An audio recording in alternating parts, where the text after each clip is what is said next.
It's crazy to think how much detailing Naughty Dog has actually put in this game. At the start of the game, players begin the prologue as Sarah, and if you look closely at the calendar on the wall, you'll see that Joel's birthday is marked as September 26th.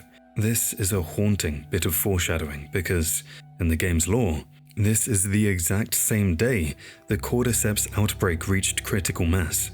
This means the world effectively ended on Joel's birthday, forever cementing the tragic association between his greatest personal loss, Sarah, and the literal destruction of civilization. At the start, Sarah jokes that she sold hardcore drugs to buy Joel's watch.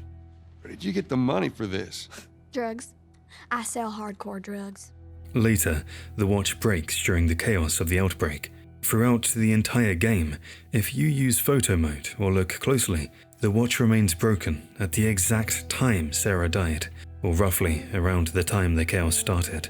Joel wears it not to tell time, but as a memento of his failure to save her. He keeps the broken watch as a trophy with him. It sits close to his heart as a constant, painful memory of her, but it also serves as a subtle emotional tell for the player. Every time Joel gets emotional and thinks of Sarah, you can actually see him holding his watch. For example, spoiler alert by the way, during the final heavy cutscene of the game, Joel gets visibly emotional while lying to Ellie about what happened with the Fireflies. If you watch his hands, he's actually holding and rubbing his watch while he tells that lie. It's a brilliant, wordless way of showing that Sarah is on his mind, even as he chooses to save Ellie, proving just how much thought Naughty Dog puts into their silent storytelling. The Last of Us Part 1 is my favorite game of all time because of its deep, emotional storytelling. It's one of those rare experiences that truly hits you right in the chest. When its first gameplay trailer was shown at E3 2012, everyone was surprised by the incredible level of detail and the mechanics the game featured for its time.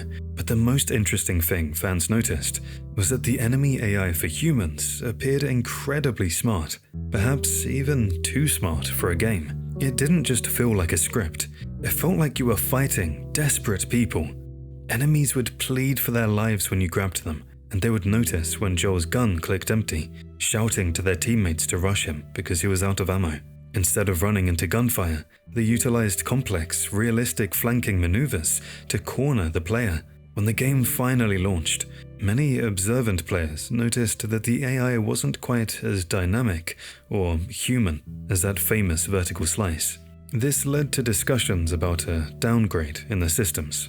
As it turns out, the developers at Naughty Dog discovered a fundamental problem during playtesting. The AI was actually too smart.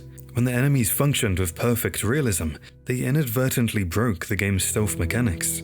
If an enemy flanked you perfectly every single time you tried to hide, the player never felt like they had the breathing room to strategize. It transformed a tense survival thriller into a frustrating and punishing experience that was far too difficult for the average player to enjoy.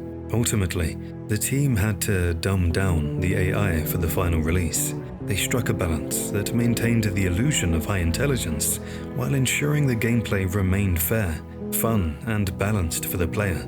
But one of the details I'm sure many of you wouldn't have noticed is that in this demo, Joel isn't wearing his favorite watch, which we'll later talk about in detail in the video. Interestingly, the developers actually added the watch just a few weeks before launch, because they wanted a way to show when Joel was thinking about Sarah without using dialogue. It serves as a visual tell for his grief, proving they put so much thought into how they tell their stories. It's brilliant. Did you know that The Last of Us actually exists because Naughty Dog failed to reboot Jak and Daxter? It's a wild bit of gaming history, but the origin of this masterpiece started when a small team was tasked with creating a realistic Jak and Daxter 4. However, they soon found that trying to make a cartoon character like Daxter look realistic was just too creepy, and the serious style they wanted didn't fit the game's world at all. But even though that project was scrapped, the game still features several nods to its origins. One of the best references can be found during the university chapter. If you explore the dorm rooms, you'll find a massive Easter egg. a collection of Jak and Daxter figures sitting on a bookshelf. Not only that, but if you look at the desk nearby, you can clearly see an original PS3 console, complete with 2 controllers, along with a stack of games that includes Jak and Daxter, and even Uncharted. It's a brilliant way for Naughty Dog to pay homage to the franchise that paved the way for Joel and Ellie's journey. But this is not the only Jak and Daxter Easter egg in the game. In the suburbs section, when you enter the toy store with Henry and Sam, you can spot 2 distinct board games sitting on the shelves. The first is an Uncharted board game, and the second is a Jak and Daxter board game as well. To add to that, the references don't stop there.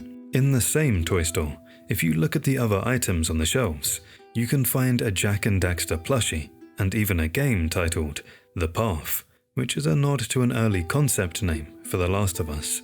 These small details show how much the developers wanted to honor their past while building a new future. Sarah's shirt features some noticeable drawing on the front, specifically an image of a pop icon that looks like Taylor Swift at first glance, though it actually represents a fictional female-led pop rock group called the Halcyon Drops, a style fitting the game's 2013 setting, or 2003 in the TV adaptation. This band has a heartwarming real-life origin. Creator Neil Druckmann revealed, "Fun fact, back when she was 2, my daughter named her plushie Halcyon Drops. I used that name for the band that Sarah was into. Knowing this, the costume department made an extra shirt for me to bring home to her. It's one of her most prized possessions." However, what many fans didn't notice is that the back of the shirt is actually a foreshadowing of Joel's journey through the game. The Tour 12 dates list several cities, many of which align perfectly with the path Joel and Ellie take. While the list includes Boston, which serves as the launching point for their travels, the shirt ominously predicts the major stops that follow. After leaving the quarantine zone, the next matching stop on the shirt is Pittsburgh, where the duo faces a brutal ambush. The tour then lists Jackson, which appears near the bottom of the shirt, mirroring both the location of Tommy's dam and the settlement they eventually call home, and where both Joel and Ellie settle in the end, followed by Colorado, referencing the university campus they explore, searching for the Fireflies. Finally, the list includes Salt Lake City, the ultimate destination where Joel strives to reach the Fireflies at St. Mary's Hospital. It is such a cool little foreshadowing that many fans never noticed while playing as Sarah. Remember the first time you met a clicker in The Last of Us? It was a total nightmare. Clickers are easily the most terrifying enemy type in The Last of Us, and a huge part of that is the horrific sound they make. But here's a crazy fact. That iconic clicking noise, it wasn't made by a computer. It was actually done by a voice actor named Misty Lee. She figured out that if she made a raspy, fried noise in the back of her throat, kind of like a dolphin, and sucked air in at the same time, it made that creepy clicking sound.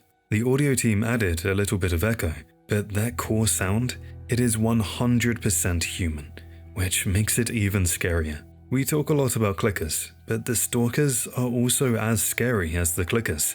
Let's be real, we all were scared the first time we encountered these creatures. And they're terrifying because they're the only infected that have a strategy. Here's the creepy detail you might have missed. Unlike runners who charge at you, or clickers who wander around blindly, stalkers actively hide. If you look closely during this section, you can sometimes catch them peeking around corners or ducking behind cover, waiting for you to walk past so they can flank you. That intelligence makes them even scarier than the bosses. Because that sound is so unique to the franchise, the creators of the HBO series knew they couldn't just replace it.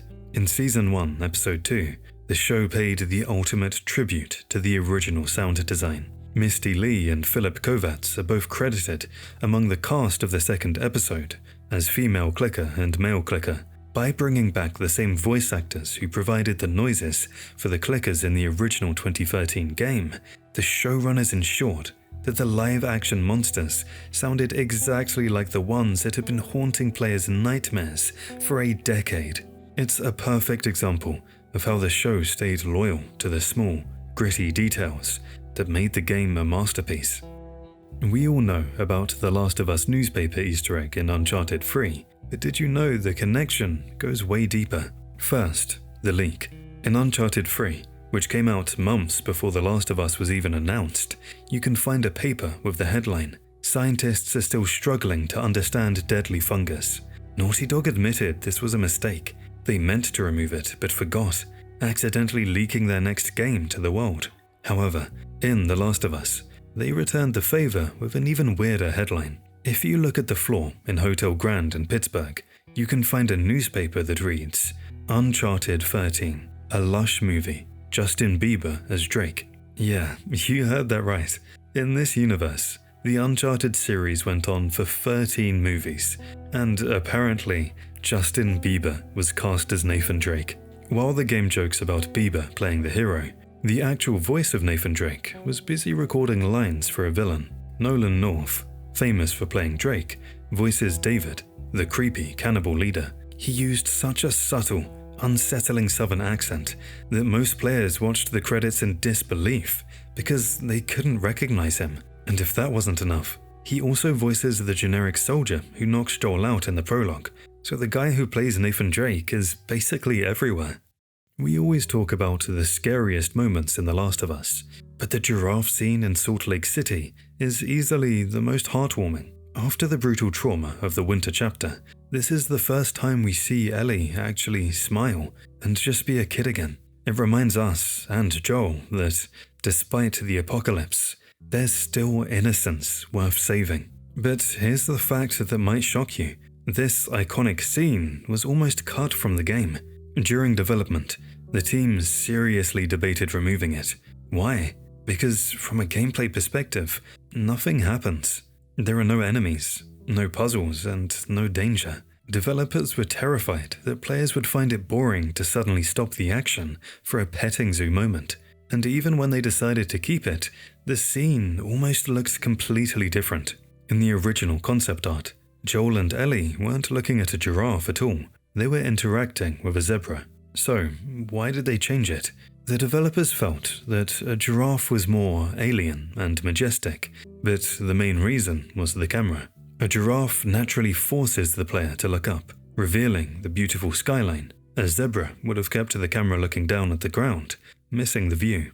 But Naughty Dog didn't throw the idea away. If you played The Last of Us Part 2, you might remember that Jerry, Abby's dad, saves a zebra in his flashback. They literally recycled their unused idea from the first game to create a perfect parallel between the two father figures.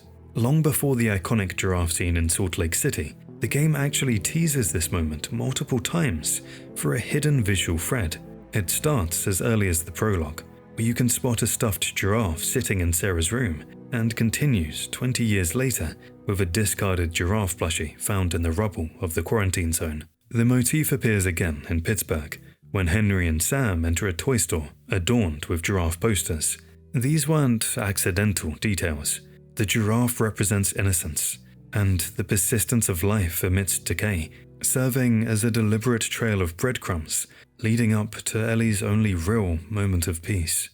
One of the most important plot points in The Last of Us is that Ellie is immune. The spores don't affect her, and even after being bitten by a clicker, she never turned. This leads to the ultimate question: why? The game gives a relatively simple answer, that the fungus doesn't affect her body. But if you're a huge Last of Us fan like me, you've likely wondered what actually made Ellie immune. In reality, Ellie might not be immune to the fungal infection in the way we typically think. In one of the recordings found in the hospital, the doctor notes that Ellie's white blood cells are perfectly normal and show no signs of a typical immune response. This suggests her body isn't actually fighting off the fungus as it should. A fascinating theory suggests this is because there are two different types of cordyceps involved.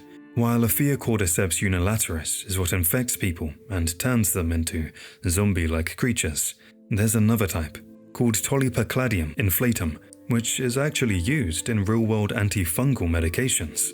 The theory is that Tolypocladium inflatum is somehow already present inside Ellie's body, acting as a biological shield that keeps the dangerous Cordyceps at bay. If this is true, Ellie isn't actually immune at all.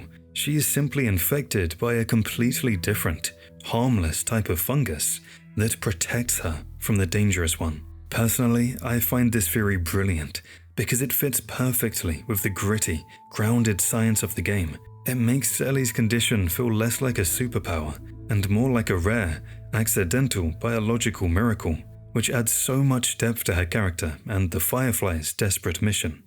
The scene in the Capitol building where Tess sacrifices herself is genuinely heartbreaking. It's the moment that finally forces Joel to commit to the mission, just to honor her dying wish.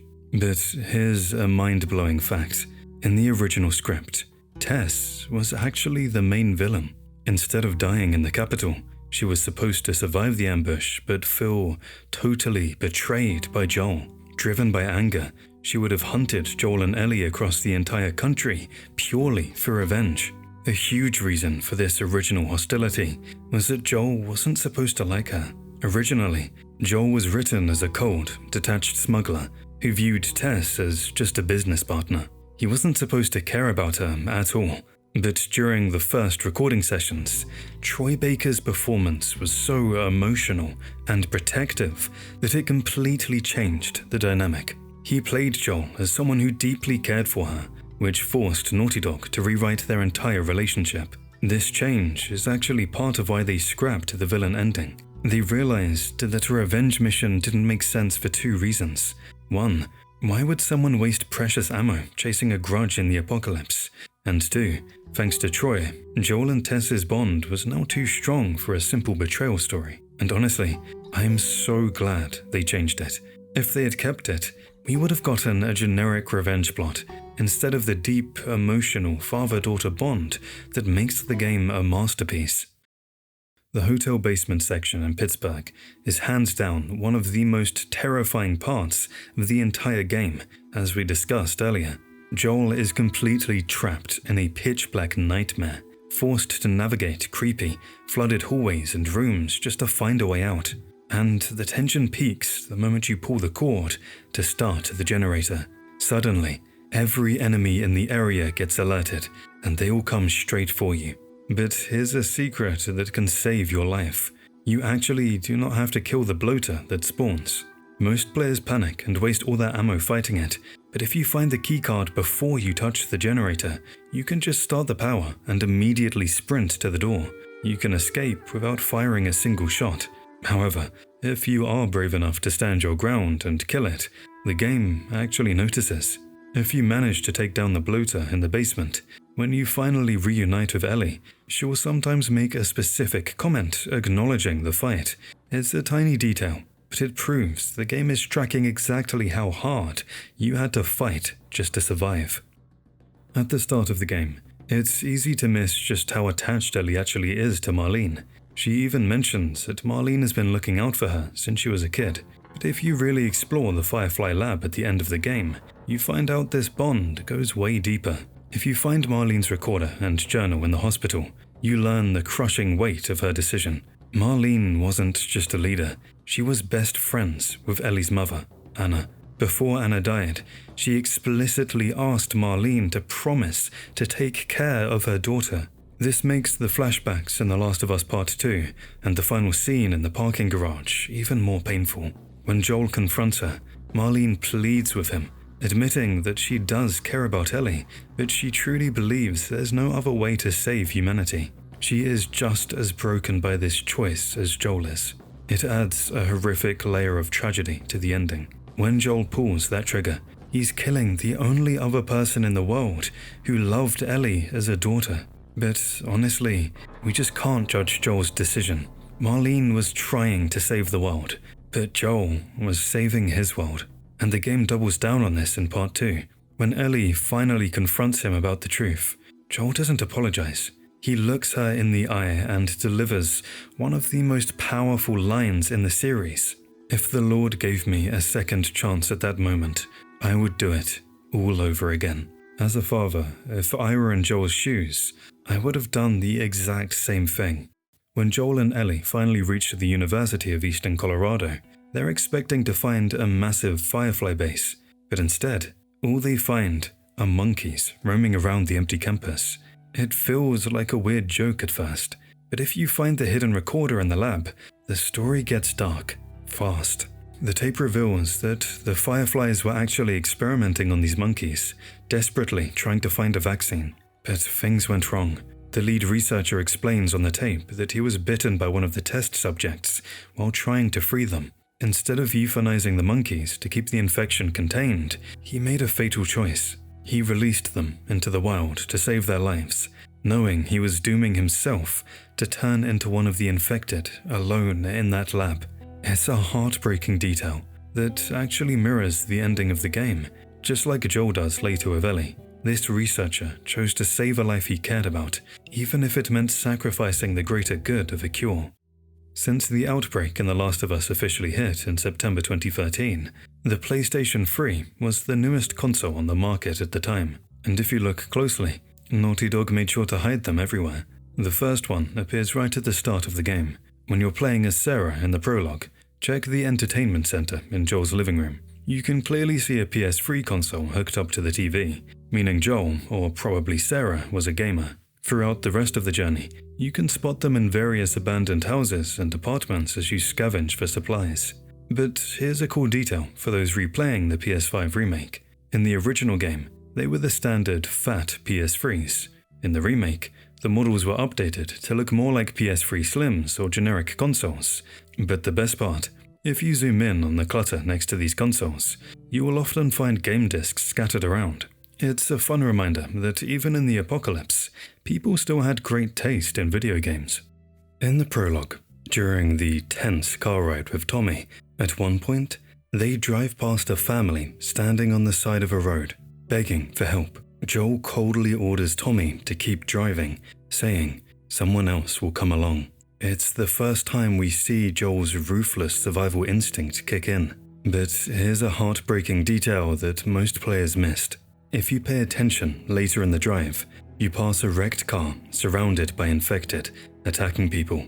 If you look closely at the character models, it's the exact same family. Joel didn't just leave them stranded to wait for the next car. By refusing to stop, that family was left exposed on the road and was brutally killed just minutes later. It's a tiny, blink and you miss it detail, but it shows us immediately that in this world, kindness gets you killed. We know Joel had a normal life before the outbreak, and he even mentions in a few dialogues that he used to go to the cinema before the outbreak. But there is one specific movie he clearly remembers and maybe regrets. If you look closely in Sarah's room during the prologue, you can actually see a poster for a movie called Dawn of the Wolf. It's basically a parody of Twilight, complete with a cheesy teen romance tagline. But the best part happens years later, in the university chapter. If you walk past one of these posters on the wall, Joel will actually stop and admit to Ellie that he saw it in theaters before everything went down. He gets super sheepish about it, mumbling that it was just a dumb teen movie. But Ellie immediately catches on and starts teasing him. It's a hilarious reminder that before he was a hardened survivor, Joel was just a regular dad, dragging himself to bad movies. We all know that satisfying feeling of upgrading a lead pipe or a bat with scissors to take down a clicker. But have you ever noticed how the sound changes?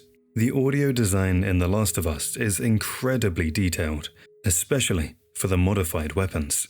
When you tape those scissors on, the game triggers a completely new set of sound effects. The audio team didn't just use stock library sounds for this. To get that distinct, visceral squelch of the blade hitting an infected, they went old school. They recorded the sound of real duct tape ripping to capture the crafting feel, and for the impact, they stood in a studio and stabbed watermelons and other fruit with scissors.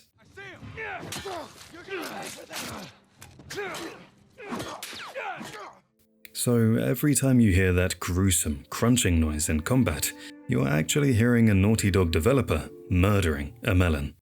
We all know Ellie loves space. In The Last of Us Part 2, that museum birthday scene where Joel gives her the astronaut experience is easily one of the most emotional moments in the series. But this obsession actually starts way back in the first game, with the Savage Starlight comics she collects.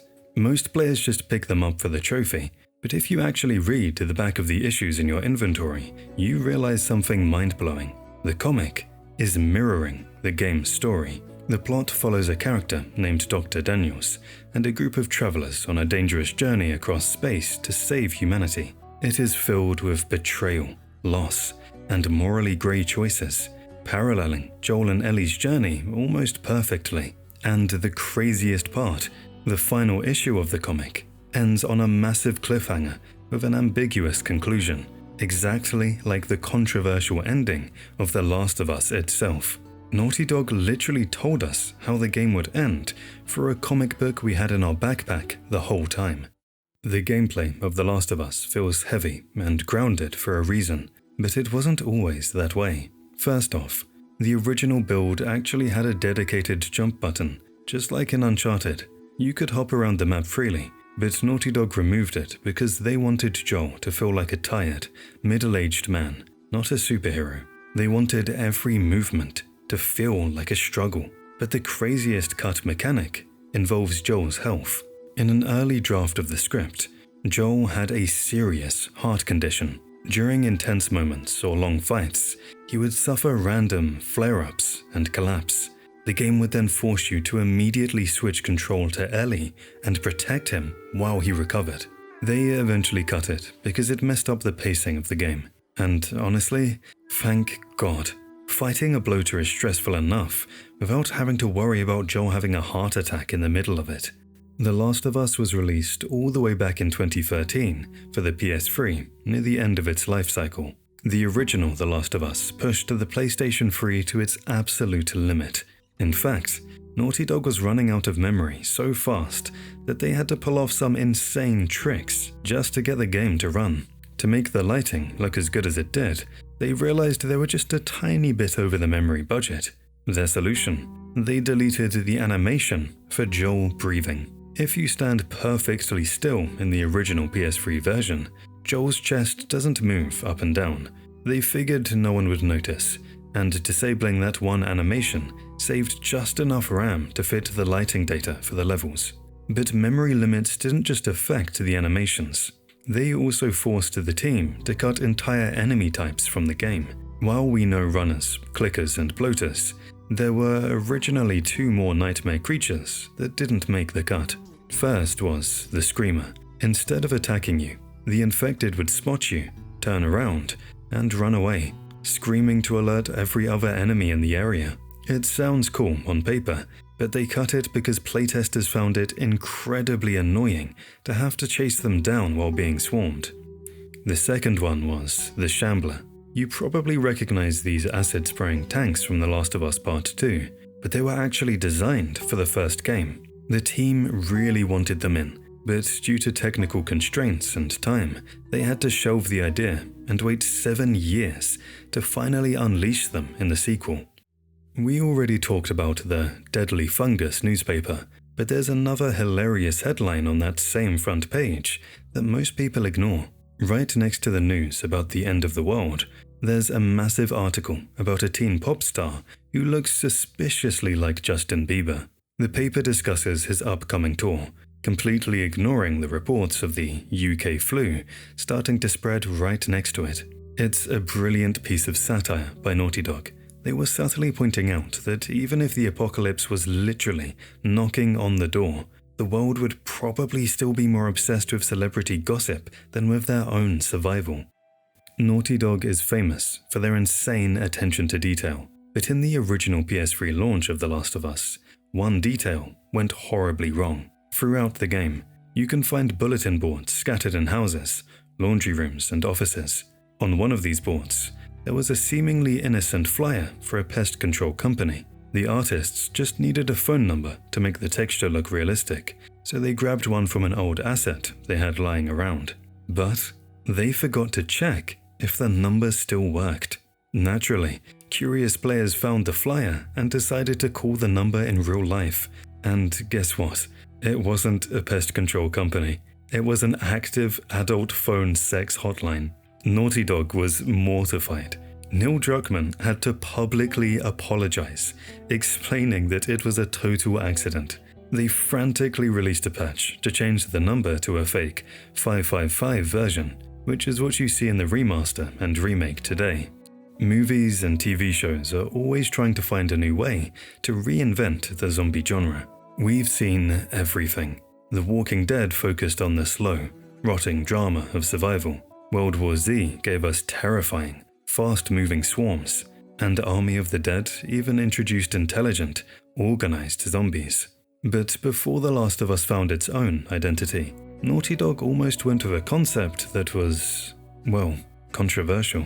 The original pitch for the game was called Mankind, and honestly, the idea was a disaster. The premise was that the cordyceps infection only infected women. In this version, the virus had wiped out almost the entire female population. The surviving men were fighting over the few remaining women, and you would have to play as a man, trying to protect the last immune female to get her to a lab. It was basically a video game version of Children of Men, but with a generic damsel in distress vibe. So, why did they scrap it?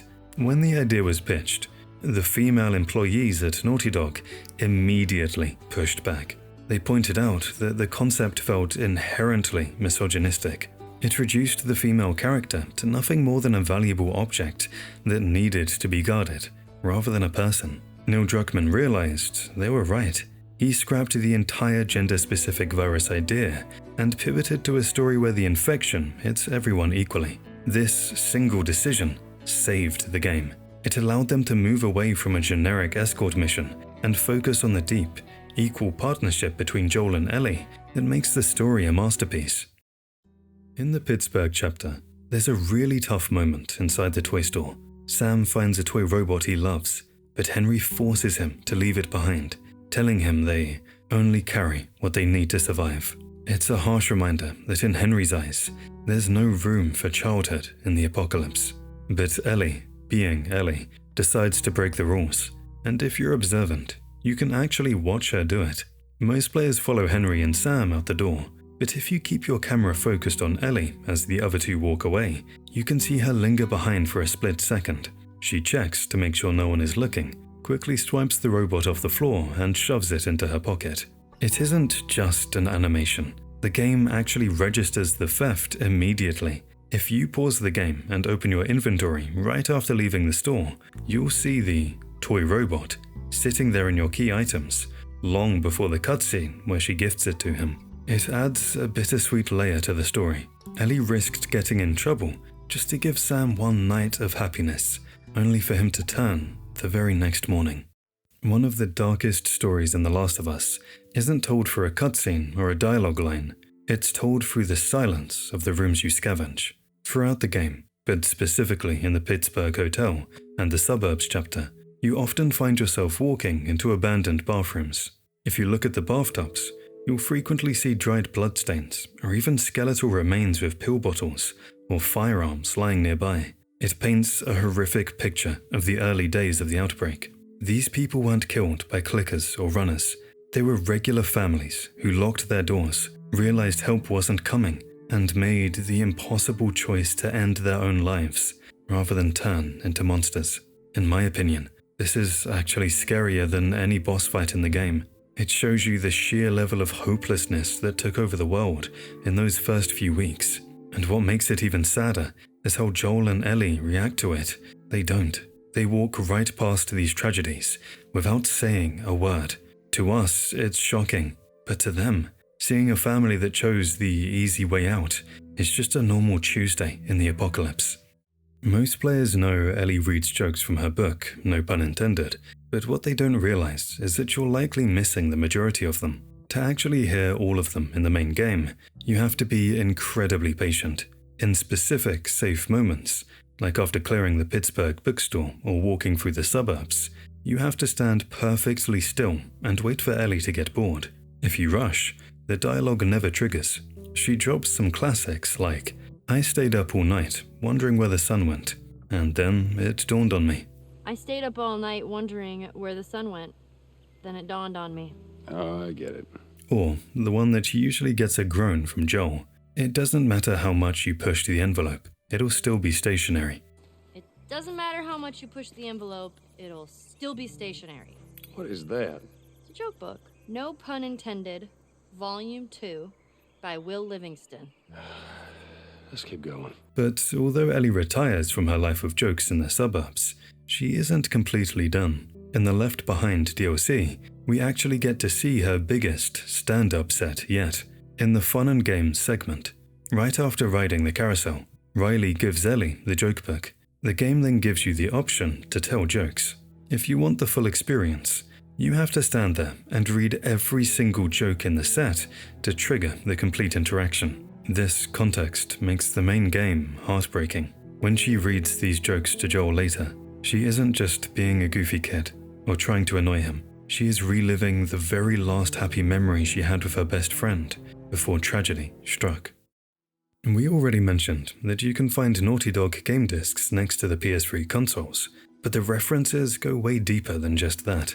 In the early Pittsburgh chapter, keep an eye out for a bar called A Sullivan's Irish Pub. This is a direct nod to everyone's favourite cigar-smoking mentor, Victor Sully Sullivan from Uncharted.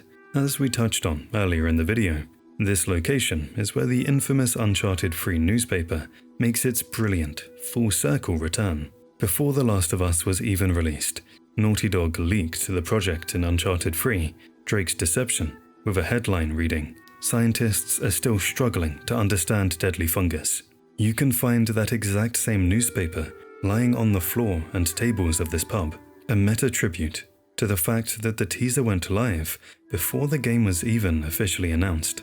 The connection goes even deeper than just a headline, as the pub itself is a direct architectural recreation of the Pelican Inn from the opening of Uncharted 3. If you look closely behind the bar, you'll even see a record player and a Pelican sign that are identical to the ones seen in the Uncharted series. This Easter egg effectively bridges the Naughty Dog universe, hauntingly suggesting that while Nathan Drake was out hunting treasures, the end of the world was already being reported in the background, eventually leading to the ruinous state of the pub Joel and Ellie now walk through.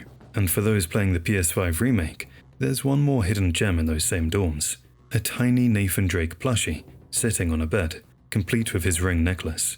It seems that even in the apocalypse, Naughty Dog didn't want us to forget where they came from. All of these Easter eggs show just how deeply Naughty Dog loves weaving its own legacy into its worlds. But the references don't stop with hidden artifacts and background props.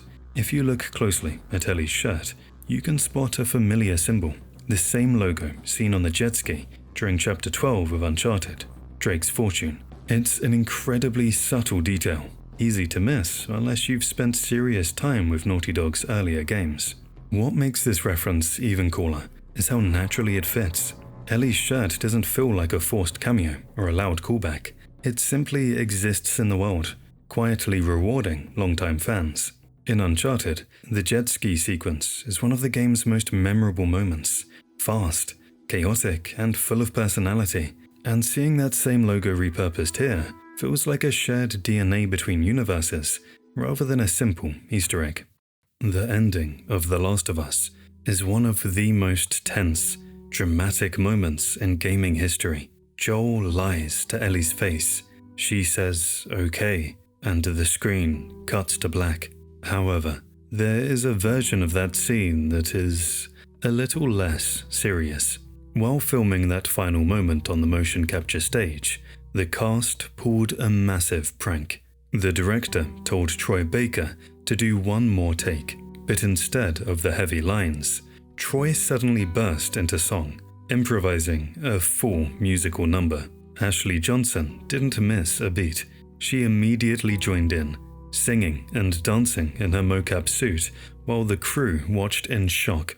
The funny thing is, in real life, Ashley Johnson is actually a very talented singer.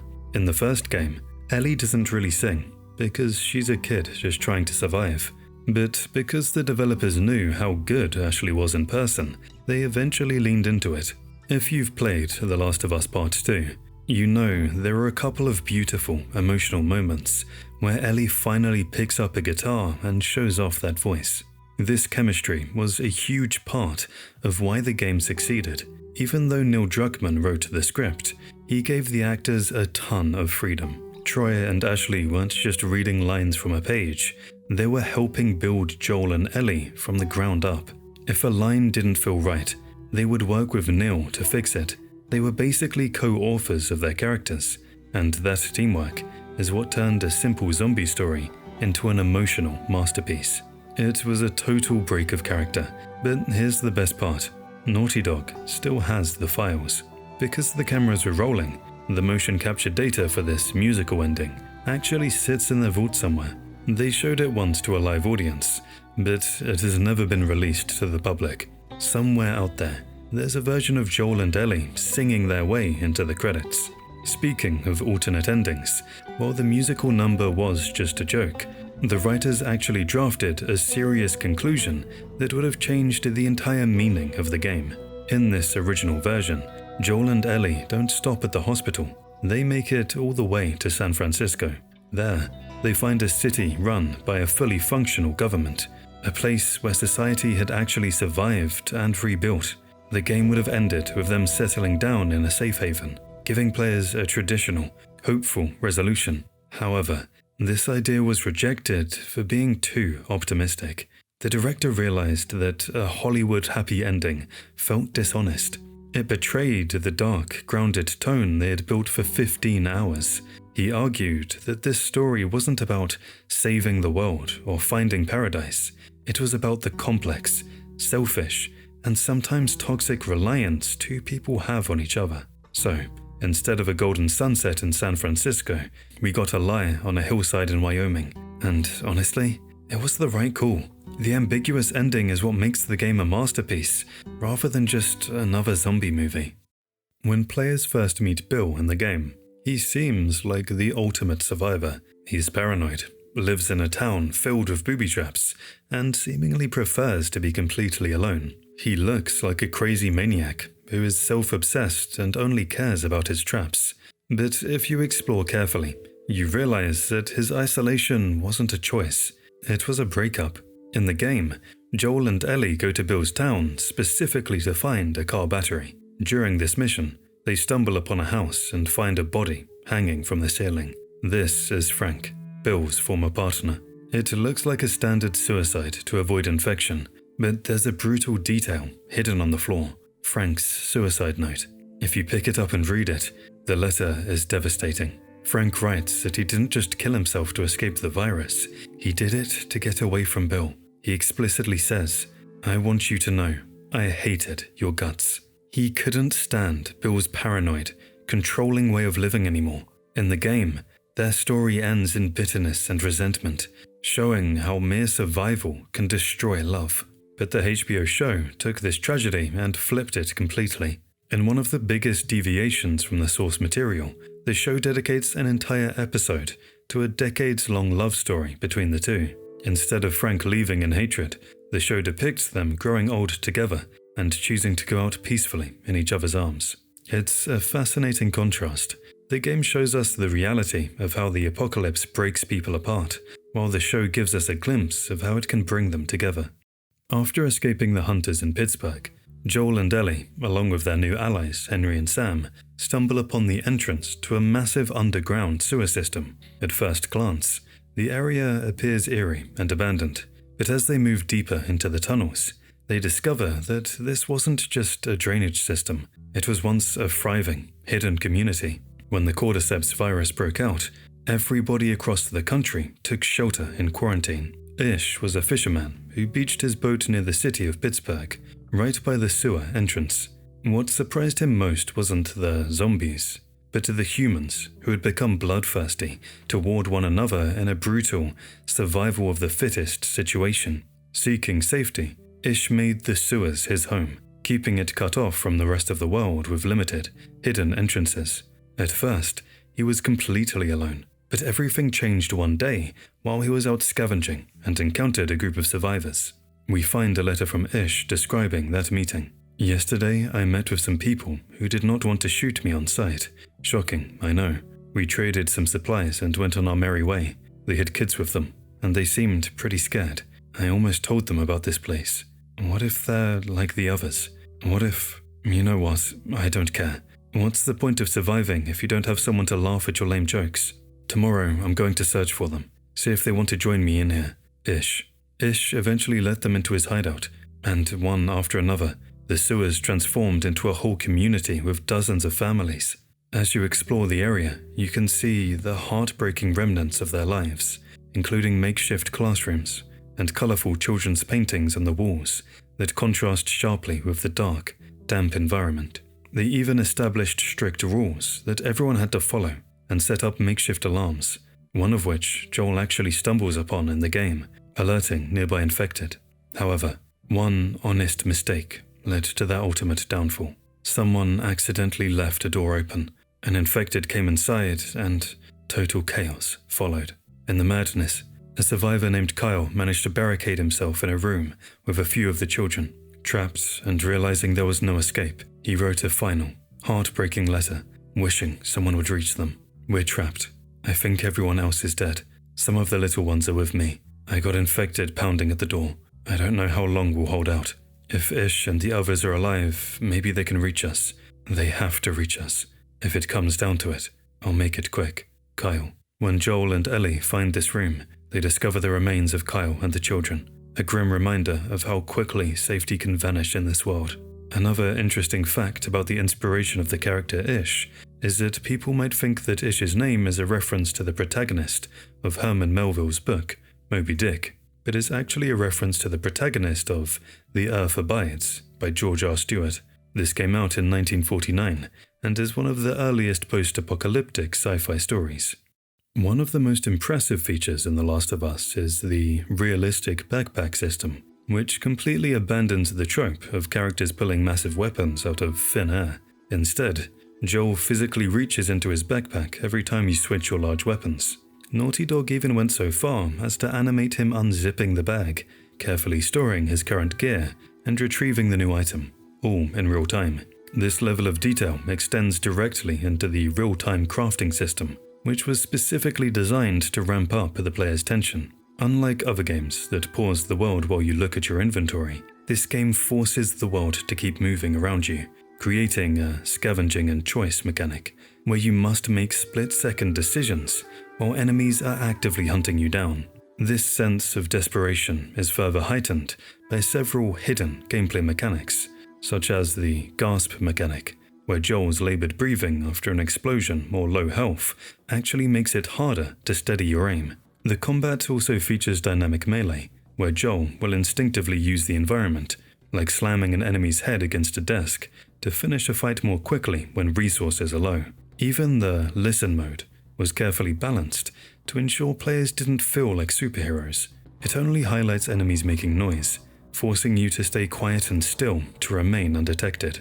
To ensure this intensity wasn't ruined by a frustrating escort mission feel, Naughty Dog put an incredible amount of work into the AI companion system for Ellie, tuning her so she feels like a genuine partner who actively hides from enemies and tosses you supplies when you're cornered. A particularly brilliant invisible trick the developers used involved setting up a system where enemies essentially ignore Ellie while the player is in stealth. Because AI pathfinding can be unpredictable, Naughty Dog made the choice to make Ellie and other companions effectively invisible to the enemy's detection meters unless the player has already been spotted. This prevents the immersion-breaking frustration of having a companion accidentally walk right in front of a guard and trigger a game over, keeping the focus entirely on your own tactical survival.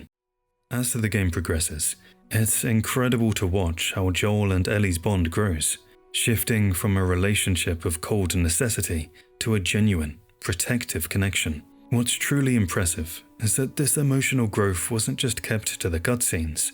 It's actually hard-coded into the gameplay through Ellie's evolving AI. In the early chapters, Ellie is clearly inexperienced. She tends to stay back, keeping her distance from the violence, as she relies entirely on Joel to handle the threats.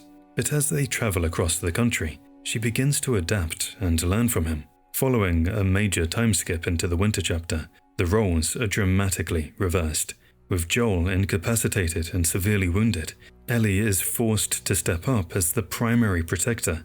We see her actively hunting for food and fending off dangerous groups of survivors and infected, all on her own. During this time, her transformation is complete.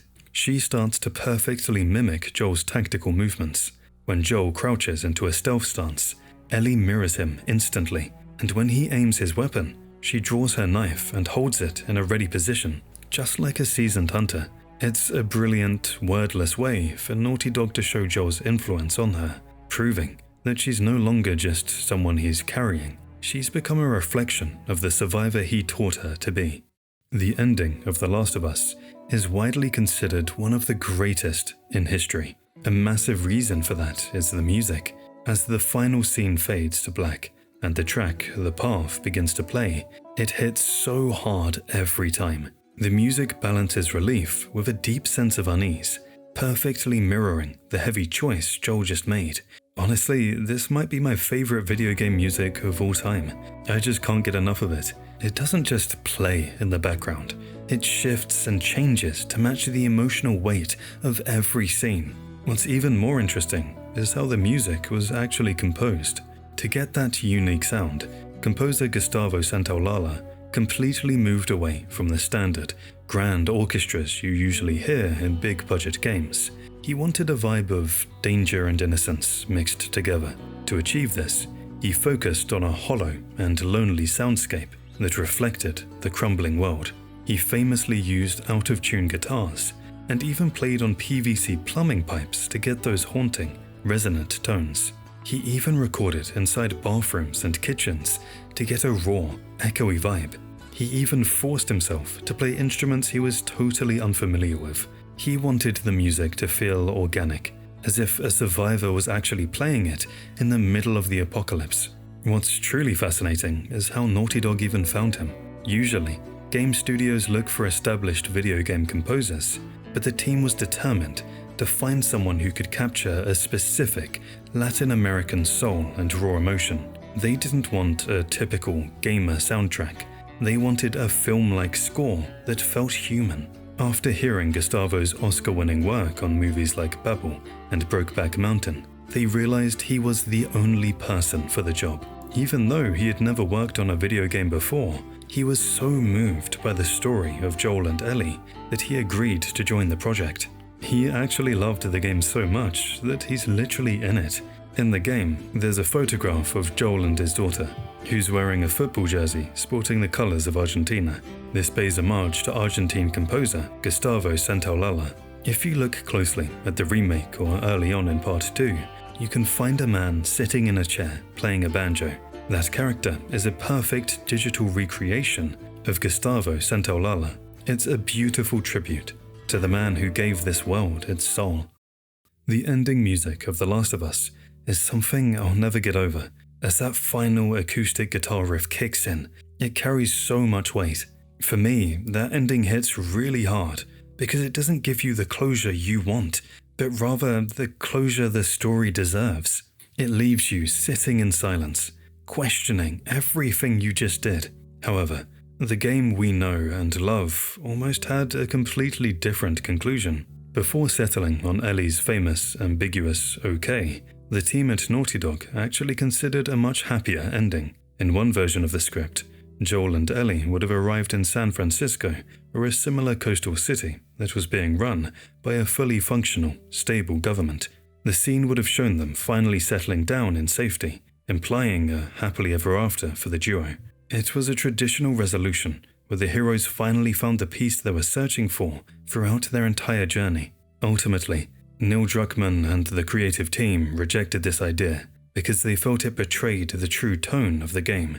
They realized the story wasn't actually about saving the world or finding a cure. It was a deeply personal character study about the complex, and sometimes even toxic, reliance two people have on each other. A happy ending would have felt too easy. To make this ending even more grounded, the developers even cut out a massive, Hollywood-style final boss fight at the hospital. Originally, there were plans for a much more action movie escape involving heavy machinery and explosions. Interestingly, we eventually saw Naughty Dog revisit this idea of a terrifying, high-stakes basement encounter in The Last of Us Part 2, where Abby fights the horrific Rat King in the depths of the hospital. But for the first game, they realized a big spectacle would take away from the intimacy of Joel's desperate, selfish rampage to save Ellie. They traded the big boss fight for a quiet, tense walk through a hallway, making the player feel the high moral cost of Joel's actions. Every single choice was fine-tuned to make sure you left the game feeling conflicted rather than comforted.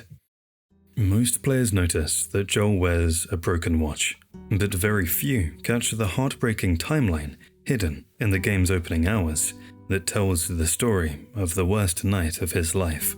At the very start of the game, when Sarah gifts Joel the watch for his birthday, you can actually see that the time is roughly 11:50 p.m. It's a happy, quiet moment just before midnight. The game then transitions to later that night, when Sarah is woken up by Tommy's phone. When you go downstairs, the phone rings, and we pay close attention and notice the time. The chaos has officially begun. But the most devastating detail comes after the prologue. For the next 20 years, Joel continues to wear that watch, but if you zoom in on his character model, you will see it's shattered and frozen at exactly 2:15. This isn't just a random texture. It implies that the watch broke during the struggle and the soldier's gunfire, the exact moment Sarah died. Symbolically, this means time quite literally stopped for Joel at 2:15 a.m. While the rest of the world moved on and fought for survival, Joel has been emotionally stuck in that exact minute for 2 decades, unable to move past the trauma until he meets Ellie. It's a subtle, tragic reminder that every time he checks his wrist, he isn't looking for the time, he's looking at the moment he lost everything. And this idea of time isn't just thematic. Naughty Dog embeds it directly into the environment in a way most players completely miss. Here's a mind-blowing detail. If you stay in the living room and watch the clock on the wall, it actually runs in real time. You can stand there and literally watch the minutes tick by as the game world slowly approaches midnight. We can find a happy birthday card in Sarah's room in the remake. Sarah joked that she sold hardcore drugs to buy the watch, and her card featured a dinosaur that said, "You're not a fossil, yet." It's a tragic reminder of the humor and the life Joel lost that night. For 2 decades, Joel tries to bury this version of himself, which we see clearly when Tommy tries to give him an old photo of Sarah at the dam. Joel rejects it with a cold, "I'm good." He spent 20 years trying to run from the memory of his daughter because the pain was just too much to carry. However, the real turning point happens right before they reach the Fireflies in Salt Lake City. Ellie, who actually swiped that photo from Maria's house back in Jackson, offers it to him again. This time, no matter how hard you try, I guess you can't escape from your past. Joel doesn't run. He looks at his daughter's face, admits, and finally takes it. By putting that photo in his pocket, Joel finally unfreezes that 2:15 on his broken watch. He isn't just surviving his trauma anymore. He's finally allowing himself to remember and love again, all because of the bond he built with Ellie. In the original The Last of Us, workbenches were basically just a static menu where you swapped parts for better stats. They were essential for survival, allowing you to increase magazine size or add a scope, but they didn't really feel like you were actually building anything. However, in the remake, Naughty Dog completely overhauled this to make it one of the most satisfying parts of the game. Taking a page straight out of The Last of Us Part 2, the workbenches in the remake feature incredibly detailed, real-time animations. Every single gun and every specific upgrade has its own unique animation. It's a massive jump in detail that makes the world feel grounded. You aren't just clicking a button in a menu, you're actually watching Joel use his years of survival experience to maintain the tools that keep him and Ellie alive. If you upgrade the reload speed on the 9mm pistol, the camera zooms in close as Joel carefully polishes the internal slide and greases the springs. If you add a holster to the shotgun, you watch him physically screw the leather strap into the wooden stock. It turns a simple gameplay mechanic into a piece of gritty storytelling, showing the real mechanical skill required to survive in a world where everything has to be repaired by hand. In the Suburbs chapter, if you linger in the bedroom with Sam, you can trigger a missable conversation that actually defines Ellie's entire character arc. It's actually a hidden conversation between Ellie and Sam that most players walk right past. While Sam is playing with a toy, you can trigger a dialogue where he asks Ellie what she is most afraid of. Ellie admits that her biggest fear isn't the infected, it's being left all alone. What are you scared of? I'm scared of ending up alone. This fear is the driving force behind her entire character, and it comes to a head after they reach Jackson, when Joel decides the mission is too dangerous for him and assigns Tommy the task of taking her the rest of the way to the Fireflies. Ellie feels it as the ultimate betrayal. She runs away and hides in a nearby ranch house, leading to that iconic, emotional confrontation. She screams at Joel, reminding him that everyone she has ever cared for has either died or left her. Everyone except for him. She was literally pleading with the one person she had left not to abandon her like the rest. This makes it incredibly ironic and heartbreaking that the one person she finally trusted to stay, the person she cared for most, is the one who is brutally taken from her at the start of The Last of Us Part 2. The very thing she feared most, being left alone by the person she loved, eventually became her reality in the most violent way possible. This conversation of Sam also includes a chilling piece of foreshadowing. Sam asks Ellie if she thinks the people inside the infected are still there, trapped. Ellie doesn't have an answer, but the game gives us one just minutes later when Sam is tanned, and his own brother has to end his life. This specific exchange perfectly sets up the ending of the game. It establishes Ellie's survivor's guilt and her desperate need for her life to mean something. She isn't just trying to save the world, she's trying to justify why she is the only one who didn't have to die or be left behind. It took players nearly 7 years to discover this Easter egg, because you literally have to trick the game to see it. In the prologue, while playing as Sarah, when you enter Joel's bedroom, you can see the TV playing the news, and suddenly, an explosion happens outside, and then the connection cuts and the TV goes blank. However, if you run downstairs after the explosion to trigger the next checkpoint, then quit, reload your save, and run back upstairs to Joel's room, the TV screen changes completely. It shows a crystal clear image of an ant infected with cordyceps. This is a direct screenshot from the BBC Planet Earth documentary that originally inspired Naughty Dog to create the game, a story we'll cover in detail later in the video. Neil Druckmann openly stated that the idea of cordyceps was taken from this show, and it's really cool how they used this as a reference in the game. Sadly, you can't see this anymore. Naughty Dog removed this specific image in the PS5 remake, making it a rare secret that only exists in the original and remastered versions. But the one secret you can notice is that if you look around Joel's bedroom, you can find a painting of a deer in a snowy forest. This is a beautiful piece of foreshadowing, and a direct reference to the Winter chapter, the very first time the player gets to take control of Ellie as she hunts a deer in the snow. It's a subtle way of showing that Ellie's journey was already being teased at the very beginning of the game.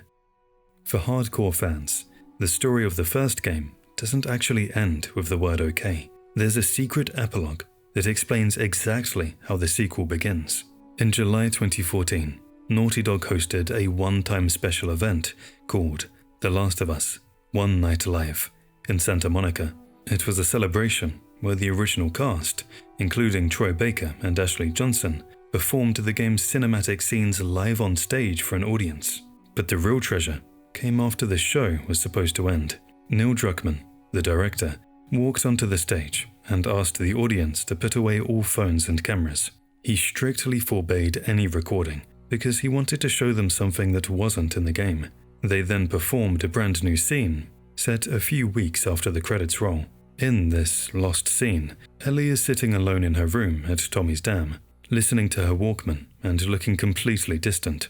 Joel enters the room, desperate to break the ice. He tries to tell a joke, hoping to see her smile again, but Ellie stays silent.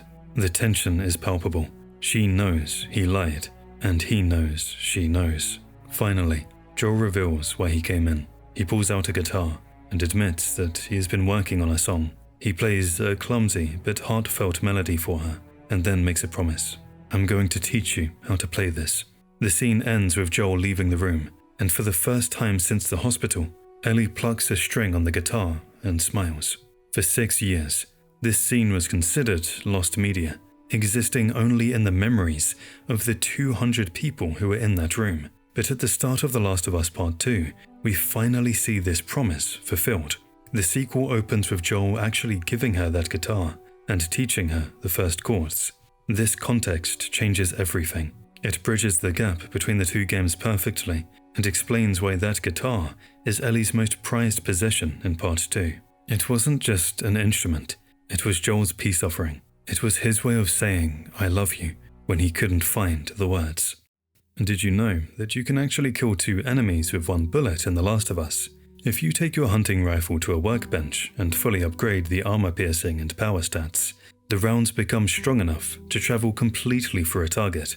This means if you line up 2 enemies perfectly, the game's physics engine will calculate the bullet passing through the first enemy's head and killing the guy standing behind him. It is a rare double kill, but it saves you precious ammo on grounded difficulty. But there's an even crazier combat trick that works on the toughest enemy in the game. During the winter chapter, when you're playing as Ellie and teaming up with David to fight off waves of infected, you eventually get cornered in a warehouse. A massive bloater drops down from the roof to attack you.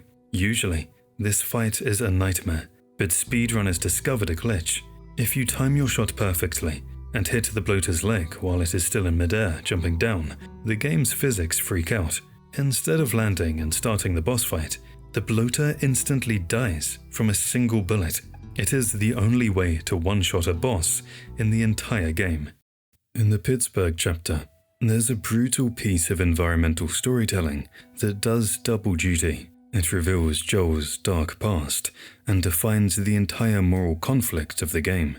If you linger near a pile of executed civilians covered in tarps, you can trigger a specific optional conversation. Ellie looks at the bodies and says, "Your fellow hunters did this." Joel immediately corrects her, "My money's on the military." But what's interesting to notice is how she calls hunters his fellow. It's kind of funny, but ironically true at the same time. This is a direct callback to the ambush at the start of the city. When a man pretended to be injured to stop their car, Joel didn't hesitate to run him over. When Ellie asked how he knew it was a trap, he admitted, "I've been on both sides." But the conversation about the bodies gets even darker. Ellie asks why the military would execute all these people, and Joel replies with the line that haunts the entire game. "Dead people don't get infected. You sacrifice the few to save the many." This is the golden rule of the zombie genre, but the genius of the story is how it flips this logic on its head. For the whole game, Joel believes in sacrificing the few, but at the very end, in the hospital, he betrays his own philosophy. When he saves Ellie, he decides that the few matter more than the many, bringing his character arc to a violent, contradictory conclusion. In the winter chapter, Ellie risks everything to trade with David and get medicine for a dying Joel. She manages to secure a syringe of penicillin to treat his wound. But there's a brilliant layer of irony here that most players miss. The entire world of The Last of Us has been destroyed by a fungus, the cordyceps. It is the force that ended civilization. However, penicillin itself is also derived from a fungus, the penicillin mold. So, in a world where a fungus is actively trying to kill Joel every single day, it is actually another fungus that ends up saving his life. It's a poetic detail. The very thing that destroyed the world is also the only reason the main character survives it. Western games famously struggle to find an audience in Japan, but The Last of Us was a rare exception. Despite being slapped with a strict Z rating, the highest restriction possible for violence, the game absolutely crushed the charts. In its very first week, it sold nearly 118,000 copies, clearing out 88% of the entire initial shipment. But Japanese players didn't just get the game, they got a secret the rest of the world didn't. While the American manuals simply listed the characters as Joel and Ellie, the instruction booklet included in the Japanese version revealed their full legal names from day one: Joel Miller and Ellie Williams. Now, honestly, I still just call them Joel and Ellie. Adding the last names feels a little weird, but for years, fans debated if this was actually canon. It wasn't until The Last of Us Part 2 and the HBO series was released that we finally got the confirmation. The Japanese manual had been right the entire time. Everyone knows Ashley Johnson as the incredible voice and motion capture actress behind Ellie. She is the soul of the character, but you probably saw her in one of the biggest movies of all time and didn't even realize it. In the first Avengers movie, 2012, Ashley Johnson plays a small but pivotal role. She is the waitress who gets caught in the Chitauri attack in New York. Originally, she was supposed to have a much bigger arc, including a romantic subplot with Steve Rogers. It was filmed, but mostly cut. So, in a weird multiverse way, Ellie almost dated Captain America. Merle Dandridge, the voice of Marlene, is actually royalty in the gaming world. Long before she was leading the Fireflies, she was the voice of Alex Vance in Half-Life 2. So, the woman who tasked Joel with smuggling Ellie is also the co-star of one of the highest-rated PC games of all time. The Last of Us is known for its emotional storytelling, but it also has a gritty multiplayer mode called Factions that kept players hooked for years. In Factions, you pick a side, hunters or fireflies, and fight to keep your clan alive. But even in this brutal online mode, there's a touch of the main game's magic hidden in the background. On the bus depot map, if you look out the windows, you can actually spot the iconic giraffes wandering around in the distance. But here's the catch. You will only see them if you're playing the PS4 remastered version. On the original PS3 release, the giraffes are completely missing. Naughty Dog later confirmed that the PS3 simply ran out of RAM. It couldn't handle rendering the giraffes while running the multiplayer match at the same time. The nightmare of The Last of Us didn't start in a writer's room. It started with a nature documentary. The entire concept of the infection was sparked when Neil Druckmann watched a segment of the BBC's Planet Earth about a terrifyingly real fungus called Epheocordyceps unilateralis.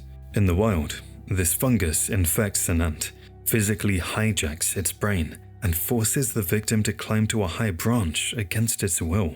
Once there, it kills the ant and explodes spores out of its head to infect the colony below. Naughty Dog simply asked the terrifying question, what if that happened to humans? The biology of the fungus provided the horror, yet the game's soul was built on a mix of 3 specific masterpieces. Neil Druckmann has openly credited the novel City of Thieves for the core relationship. It's a story about 2 mismatched survivors, Lev and Kolya, who start off annoyed with each other but form an inseparable bond. This served as the direct blueprint for Joel and Ellie. For the bleak, grey atmosphere, they looked to Cormac McCarthy's The Road, which established the tone of a father protecting a child in a ruined world. Finally, the tension and silence of the combat were modelled after No Country for Old Men, where violence is sudden, quiet, and lethal.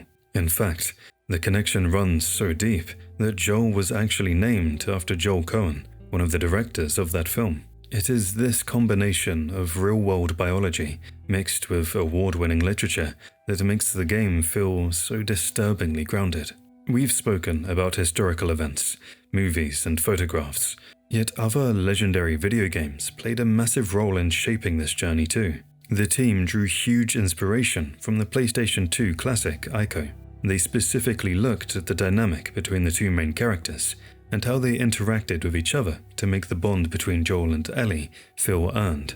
At the same time, Shinji Mikami's masterpiece, Resident Evil 4, was a major influence.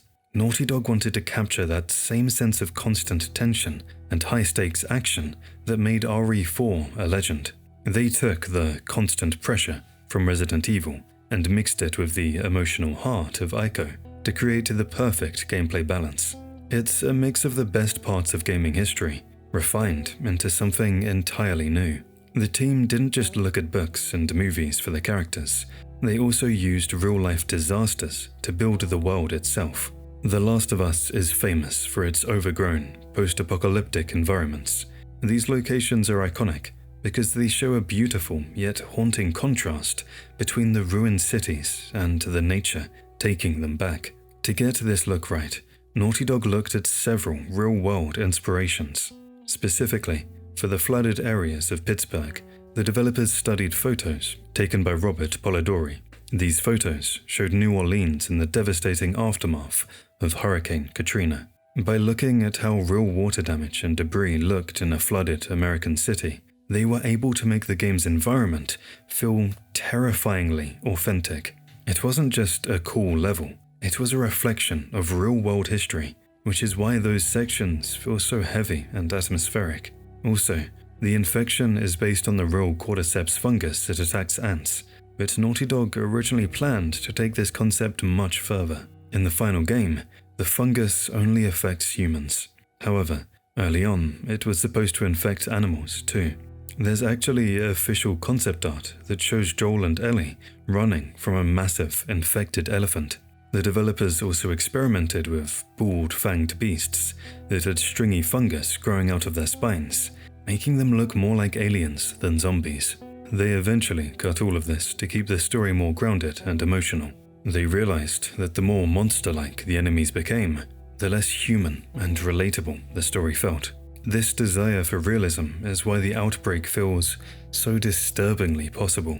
To make the collapse of society feel authentic, Neil Druckmann did a massive amount of research into real-world history. He studied the 1918 Spanish flu and the polio epidemic of the 1880s to see how diseases actually spread and how people react when the world starts to fall apart.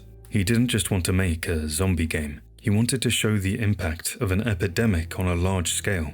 By looking at how governments failed and how society crumbled in the past, he was able to create a world that feels like it could actually happen tomorrow. Naughty Dog is famous for obsessing over details that 99% of players will never notice, and the bathroom scales are the perfect example. If you find a scale in a bathroom, like in the opening chapter or abandoned houses, don't just walk past it. If you actually walk onto it, the needle moves to show Joel's weight. But it gets even crazier. It isn't just scripted for the player character. If you knock over an object, like a bottle or a brick, and it lands on the scale, the needle will actually adjust to register the weight of that object too. Most games would just make the scale a static texture, but here, it's a fully functioning physics object. It's such a cool detail for its time that many players don't even notice. The Last of Us Part 1 remake is famous for its photorealistic graphics and overhauled lighting, which finally bring the game's visuals in line with Part 2. But while Naughty Dog stayed incredibly faithful to the original, they made some subtle but powerful changes to the acting in specific scenes. One of the most intense changes happens right at the start in the quarantine zone. In the original, Tess is just shocked. But in the remake, Tess instinctively raises her gun and points it directly at Ellie. It is a brilliant, subtle detail that tells you everything you need to know about Tess. She is a survivor first. Even though she was smuggling this girl, her immediate instinct was to put a bullet in her the second she became a threat. But the remake didn't just add character depth, it solved a decade-long mystery. Thanks to the insane details and the new textures, we finally know Joel's exact age. If you use photo mode to zoom in on his passport early in the game, it clearly lists his birth date as September 26, 1981.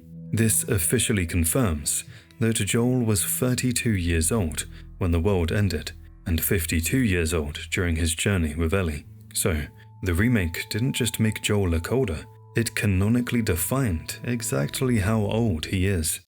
Have you ever noticed that some scenes in the game actually have two different versions of the exact same dialogue?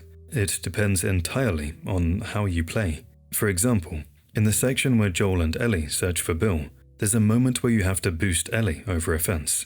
If you try to do this while infected are still roaming nearby, Joel will actually whisper his instructions to avoid alerting them. That's not such a good idea. Well, I can't boost you up. How else are we gonna get over there? But if you clear out all the enemies first, and then trigger the interaction, he delivers the exact same line in a normal, full voice. No, that's not such a good idea. Well, I can't boost you up.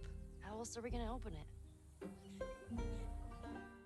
It adds a huge layer of versatility to the game. preventing that awkward video game trope where characters shout instructions at each other while supposedly trying to be stealthy. It's just one more way Naughty Dog keeps the immersion unbroken. Clickers are easily the scariest enemy in the game, because one mistake usually means instant death. If they get their hands on you, it's almost always game over. The only official way to survive a grab is by upgrading your survival skills.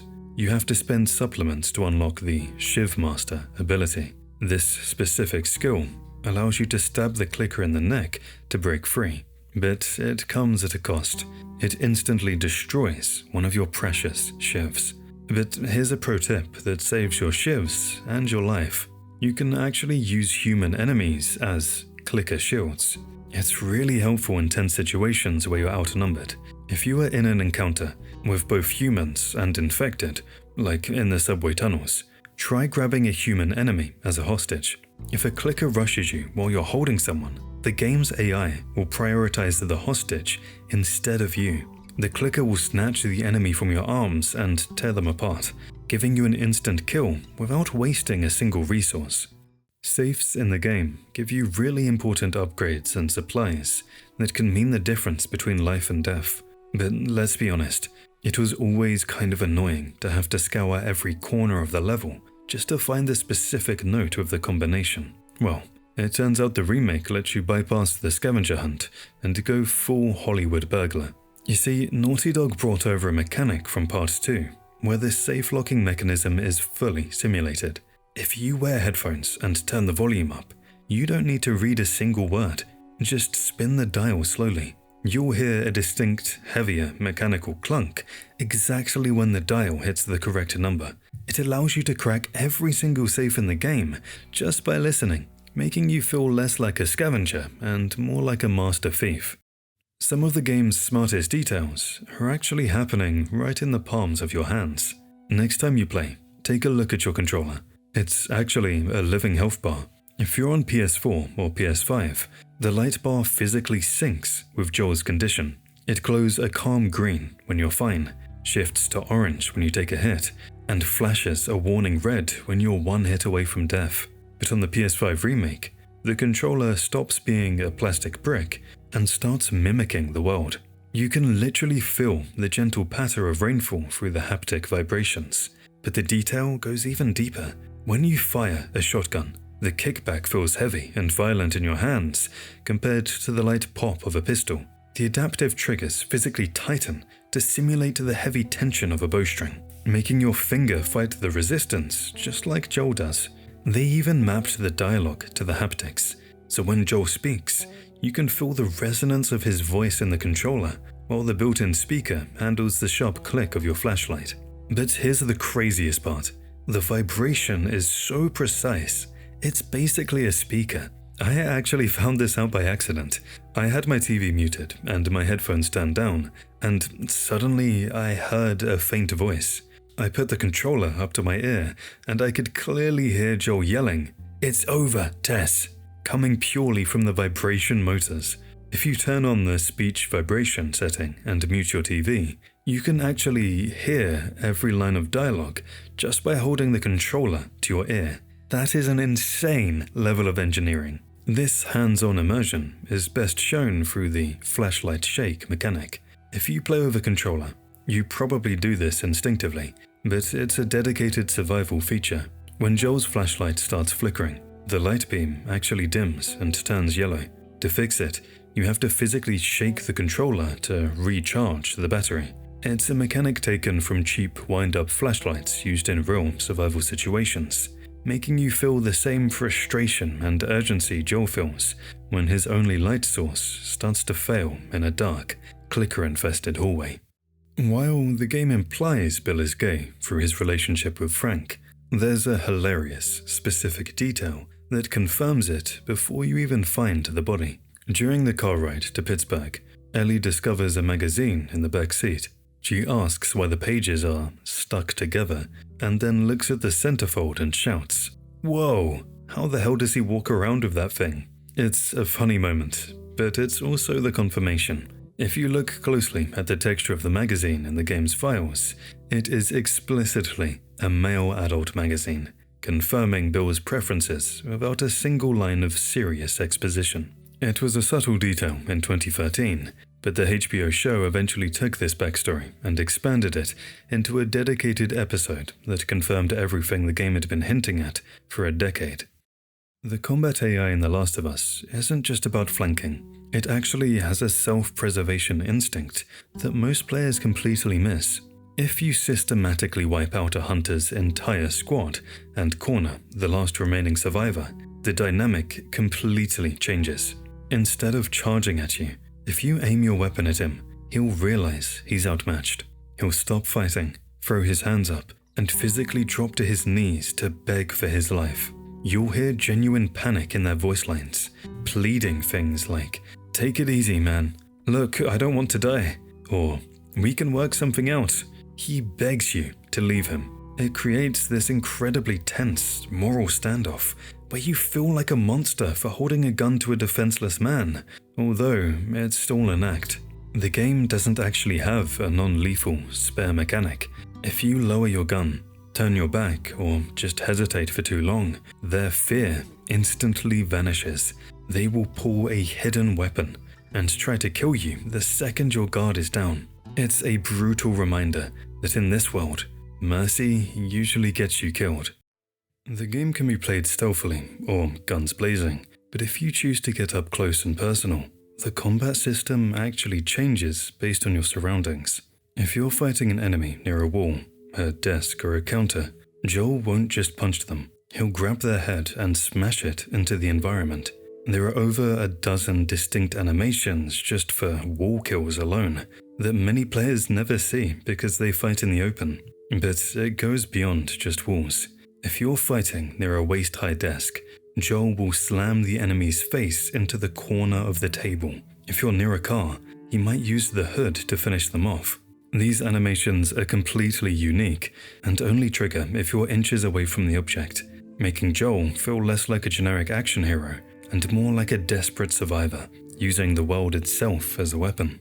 The original game was already mind-blowing with its weather and rain. You could see your flashlight beam bending through falling raindrops, and the storm was so loud it actually acted like a silencer, masking your footsteps so you could sprint past clickers without them hearing you. Then the PS5 remake took the realism to a crazy new level. Now, the game knows exactly how wet you should get. If Joel walks through a puddle that only goes up to his knees, only the bottom of his pants gets soaked. The rest of his jeans stay bone dry. And if you stand in the rain, his clothes don't just instantly turn shiny. The fabric actually gets darker slowly over time as it soaks up the water, just like real clothes would. In the original game, walking through water often felt like walking through a hologram. But in the remake, Joel doesn't just pass through the surface like a ghost. He actually shoves the water out of his way. Every step he takes creates massive, real-time ripples that flow outward and actually crash against the sewer walls before bouncing back. It doesn't look like a video game effect anymore. It behaves exactly like real, heavy liquid. Throughout the game, the world is filled with tiny, useless interactions that makes the character feel real. You can pet a dog, high-five Ellie, or just stop to look at a movie poster. And if you keep your eyes open in the university chapter, you can even take a break to play some sports. Inside one of the dorm rooms, there's a dartboard hanging on the wall. It isn't just a texture. Sam and Ellie are playing against each other. If you walk up to it, Joel can actually pick up a dart and throw it. You have to aim carefully, and if you land a solid shot, Ellie will chime in and compliment your skills. It's one of those blink-and-you-miss-it moments that Naughty Dog hid just for the players who love to explore every corner. Speaking of the university, did you know the game actually uses Ellie as a living compass? When you're searching for the science building, the game secretly tracks exactly where you are. If you start wandering in the wrong direction, Ellie will get confused and ask, "Are you sure this is the right way?" But as you get closer to the lab, her voice completely changes. She gets excited and starts pointing things out. But this isn't the only time the game helps you out like this. If you're ever stuck on a puzzle and don't know where to go, Just stop and watch Ellie or Tess. They are programmed to literally turn their heads and stare at the ladder or door you need to use. It's Naughty Dog's way of playing hot and cold with you, guiding you naturally without ever needing to put a big, ugly objective marker on the screen. In most zombie games, the enemies just wander around in circles, waiting for you to shoot them. Like in games like Dead Rising or Left 4 Dead, the zombies are just loud, aggressive monsters that run around in circles, screaming at you. If you sneak up on clickers or runners when they don't know you're there, you'll notice they don't patrol. They often stand completely still, sometimes staring directly into a wall or hunching over like a statue. This isn't a glitch, it's a biological detail called dormancy. Since the host is being consumed, the fungus forces the body to go into a hibernation state to conserve energy. They'll stand frozen for hours, completely silent, until they hear a single sound, at which point they explode into violence. It makes them feel less like video game enemies and more like biological landmines. Runners will stand in one spot, hunching over and sobbing, twitching as if they're still trying to fight the fungus inside their own heads. Clickers are even worse. Because they're blind, the fungus forces them to stand completely frozen, sometimes facing a corner for hours just to conserve energy. They aren't just waiting for the player, they're biologically hibernating. It turns them into silent, organic landmines that only wake up when you make a mistake. One of the best character arcs in the game happens entirely in the background. At the beginning of the journey, Ellie explicitly complains that she can't whistle, but if you pay attention, you can actually hear her practicing throughout the game.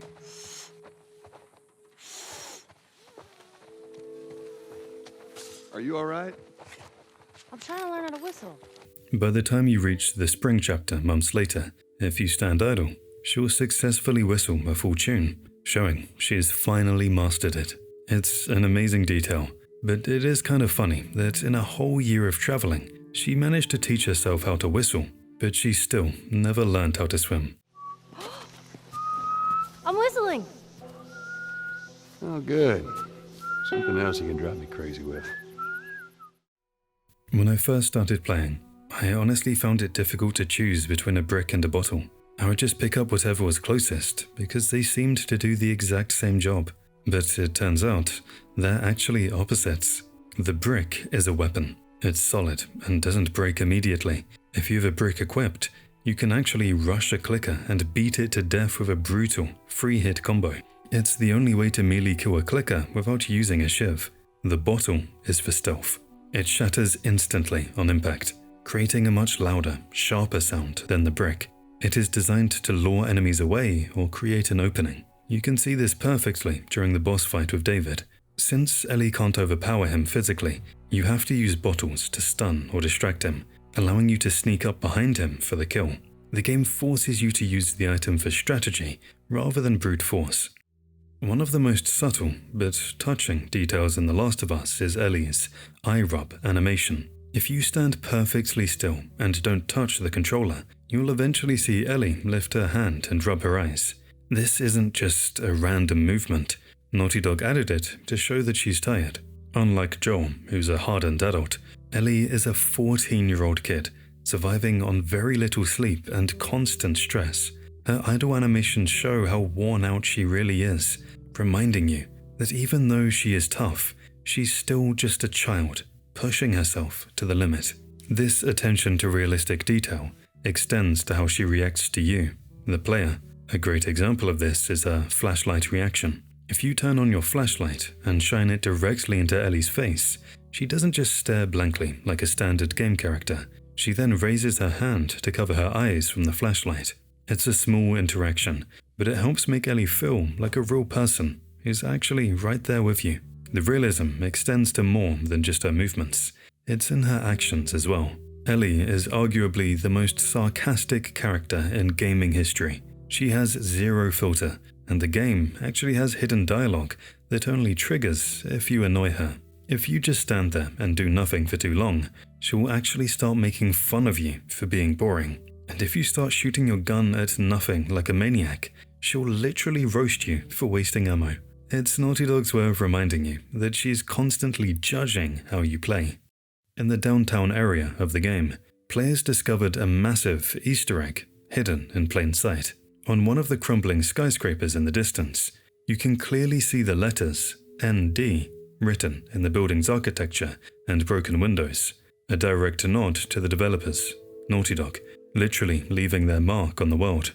This personal touch extends deep into the game's interior spaces, specifically in the office buildings you explore while traveling with Henry and Sam. In these ruins, you can find desks that are modeled after the real-life workspaces at Naughty Dog, complete with nameplates for actual staff members like environment artist Anthony Vaccaro. While exploring the office, look closely at the computer desks.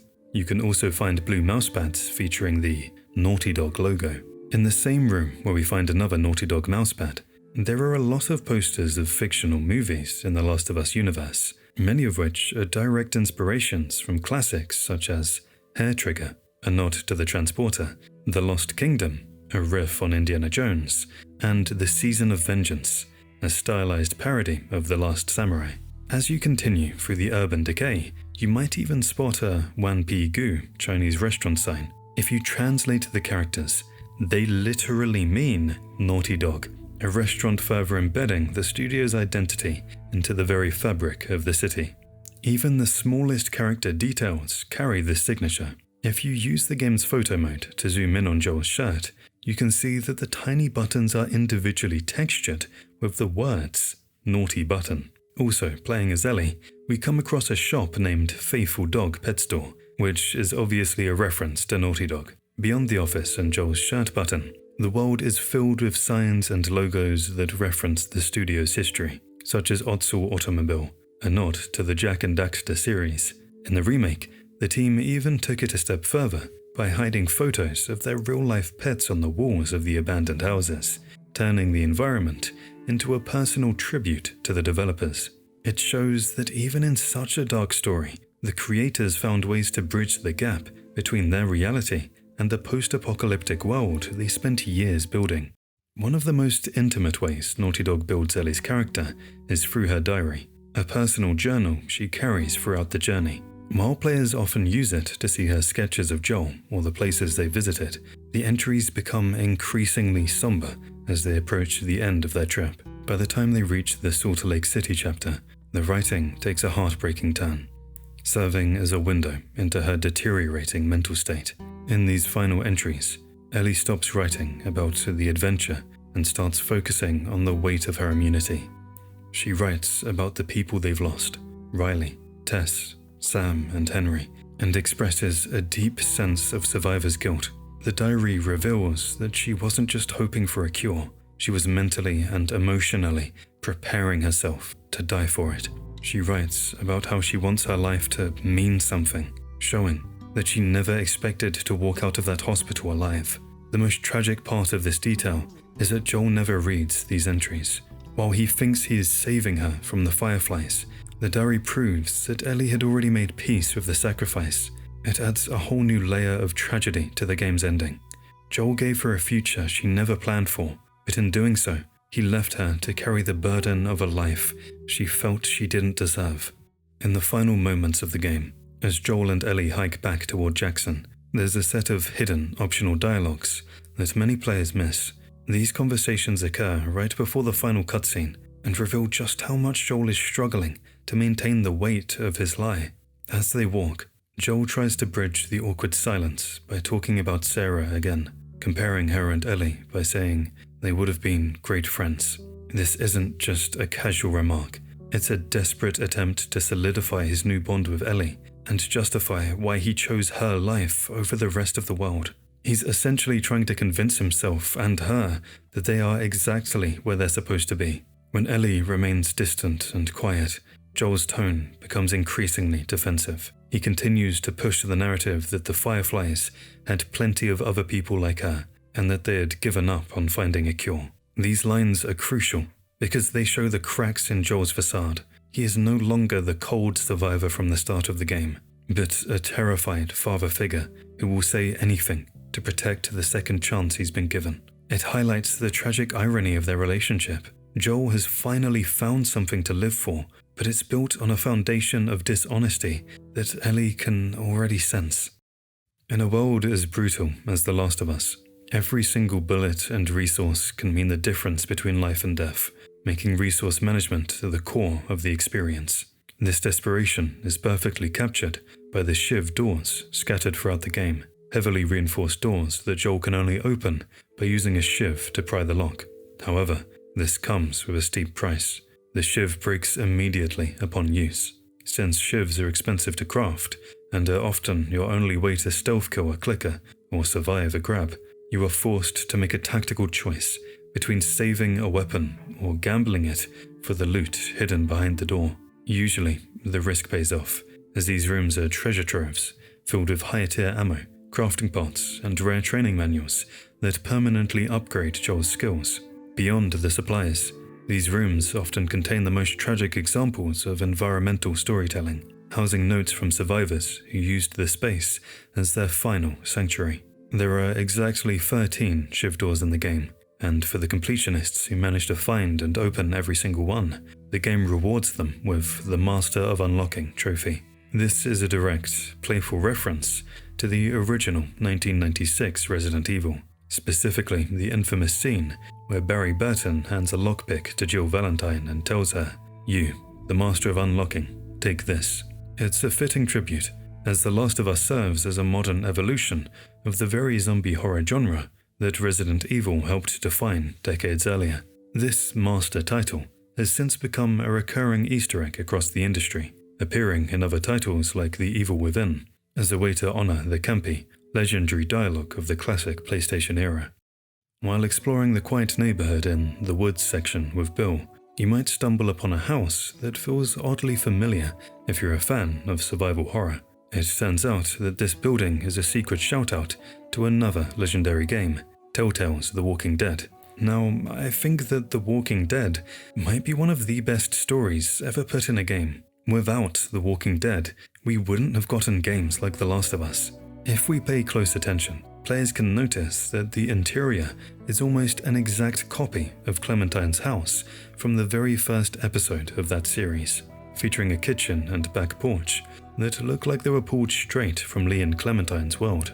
Naughty Dog included this as a respectful nod from one zombie masterpiece to another. It's a cool way of showing that even though the games play differently, they both tell the same kind of emotional story about trying to protect a child in a broken world. For players who have played both, stepping into this house feels like a multiverse moment where two of the greatest post-apocalyptic stories finally cross paths. It's no secret that Ellie and Bill don't get along from the moment they meet. Their personalities clash instantly, with Bill's paranoid, loner lifestyle bumping heads with Ellie's sarcastic and rebellious attitude. This tension isn't just in the cutscenes. It actually carries over into the gameplay through some great hidden dialogue. If you linger in Bill's safe house and start messing with his things, like touching his personal belongings or walking too close to his carefully placed traps, he'll actually get frustrated and snap at you. Bill will tell you to keep your hands off his gear, or warn you that you're gonna get your head blown off if you aren't careful. This friction makes the payback Ellie gets later even funnier. Many players don't realize there's a hidden animation in the garage where you can actually see Ellie find and pocket a hidden adult magazine from the back of Bill's truck while he and Joel are busy talking. Most people only notice it later during the famous, awkward car scene when she starts reading it to annoy Joel, but Naughty Dog actually animated the moment she steals it right under Bill's nose. It's a perfect character detail that shows Ellie was already looking for ways to entertain herself and mess with the adults long before they even hit the road. Troy Baker is unarguably the GOAT of voice acting in video games. He defines the character of Joel, yet he also voices a second character you probably hated, Terrence, the creep in the Boston slums who harasses Tess. Actually, if you listen closely, the entire game is filled with familiar voices wearing different faces. Naughty Dog reuses their talent pool constantly, so you will often hear the same few actors screaming as different hunters and soldiers throughout the campaign. The casting process itself was basically a game of musical chairs. Jeffrey Pierce, who plays Tommy, actually walked in on day one to audition for Joel. He didn't get the lead, but they liked his chemistry enough to cast him as the brother instead. The craziest connection is Robin Atkin Downes. He plays Robert, the arms dealer you chase in the very first hour. He also returns as the Firefly soldier who knocks Joel out at the hospital. So technically, the same actor is responsible for starting Joel's journey and ending it. One of the reasons I love this game so much is how deeply we all connect with Joel. The entire story really boils down to one simple, terrifying question. How far would you go to save your daughter? Neil Druckmann actually wrote the script based on his own fears when he became a father. He realized that the love for a child is completely irrational. You can't quantify it. As he put it, you don't say, well, I'm willing to kill 5 people to save my kid, but 6 is too many. There is no limit.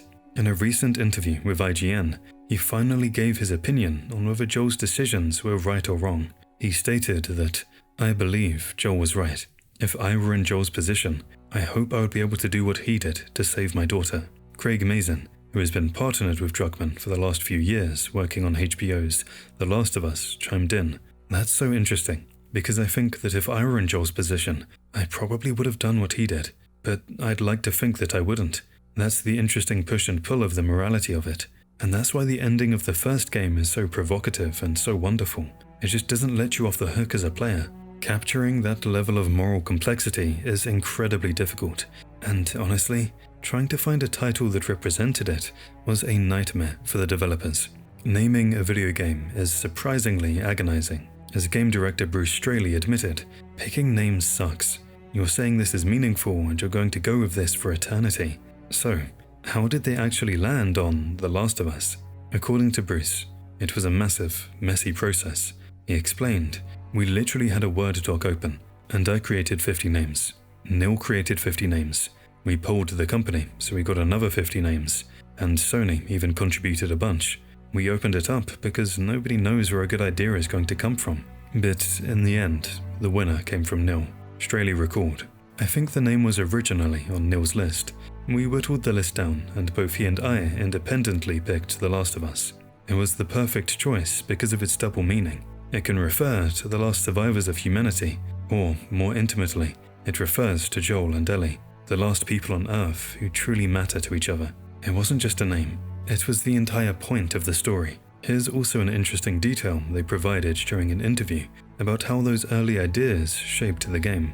The inspiration for Ellie, and specifically how she acts during gameplay, was actually an idea Neil Druckmann and Bruce Straley had for Uncharted 2 that never even made it into the game. Near the end of the game, in the hospital, when Joel is sprinting through the Firefly hospital to save Ellie, most players are too busy shooting soldiers to look at the walls. But if you stop for a second in the hallway, you'll see a standard medical eye chart. If you actually read the letters, they don't spell random gibberish. They spell out a hidden message from the developers. Run. You are nearly there. Don't quit. It is the developers literally breaking the fourth wall to cheer you on during the climax of the game. While this particular Easter egg is quite humorous, there's another deeper secret in the ending that most players might have missed. This is easily one of the coolest hidden details in the entire game. Many players have noticed that the beginning and the end of the story are actually perfect mirrors of each other, just in reverse. In the prologue, Joel flees his home with his daughter Sarah. They use a car to escape, they crash, and then Joel carries Sarah in his arms until they're stopped by a soldier who shoots at them, ending with Sarah's death. The ending flips the script. Joel carries Ellie, holding her exactly the way he held Sarah when she was dying, but this time, he is the one doing the shooting. He kills Marlene, puts Ellie in a car, and drives towards her home instead of away from one. Neil Druckmann actually confirmed this visual rhyme was intentional. The very first shot of the game is a close-up of Sarah, and the very last shot of the game is a close-up of Ellie. It perfectly symbolizes that the hole in Joel's heart has finally been filled. Early in the game, you have to hunt down Robert, this shady arms dealer who sold your weapons to the Fireflies and kicked off the entire story. You eventually corner him in a warehouse district, specifically labeled Area 5. Most players assume it's just a generic military codename, but it is actually a very specific shout-out. Area 5 is the name of the real-life production company that filmed all the behind-the-scenes content for Naughty Dog. They're the team that produced the famous Grounded documentary, which is widely considered one of the best making-of films in gaming history. Speaking of which, that documentary covers a lot of key things about the game's difficult development. If you're a big The Last of Us fan like me, you honestly need to check it out on YouTube. It's totally free to watch, and gives you a completely new appreciation for the masterpiece they created. Ellie and Joel's relationship is at the heart of The Last of Us, and that bond only exists because of Joel's daughter, Sarah, and her untimely death. Interestingly enough, very early on during the game's conceptualization, Ellie was actually going to be Joel's biological daughter, and there was no Sarah.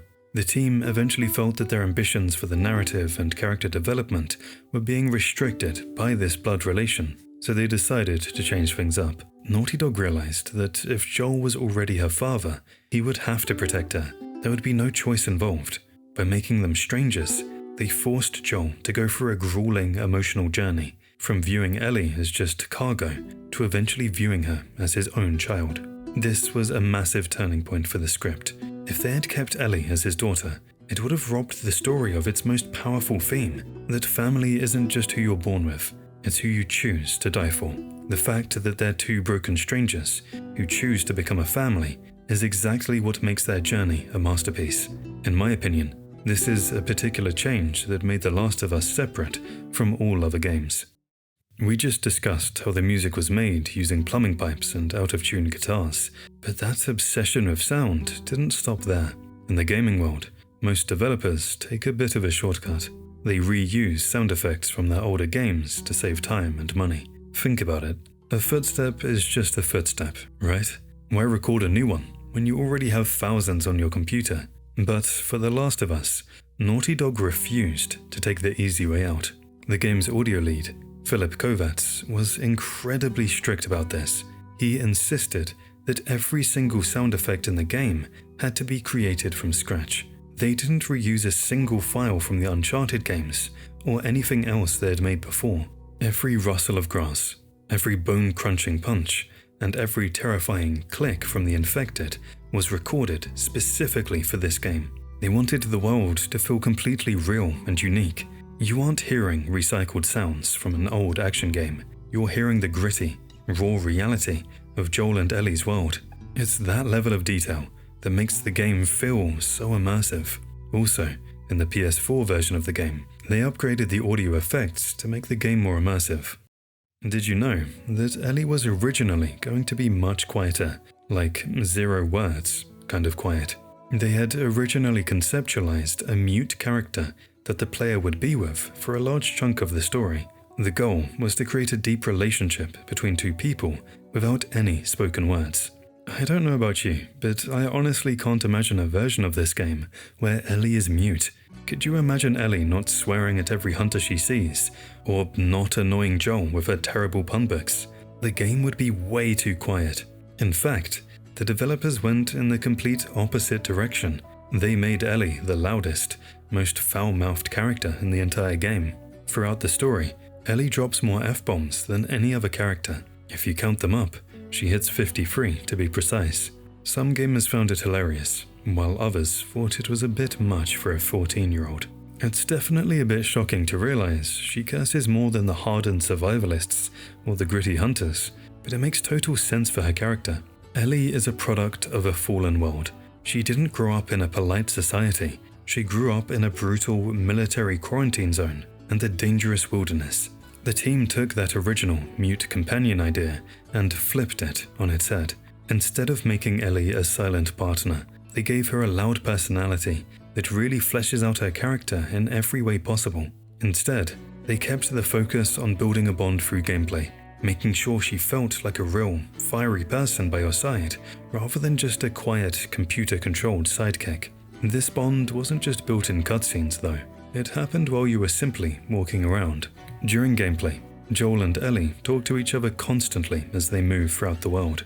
Druckmann and Straley were actually inspired by the occasional chatter between Drake and Tenzin in Uncharted 2, and they decided to double down on this to make the game feel more realistic. And here's the funniest part. Ellie drops even more F-bombs during these random travel conversations, but those aren't even included in the official 53 count tally.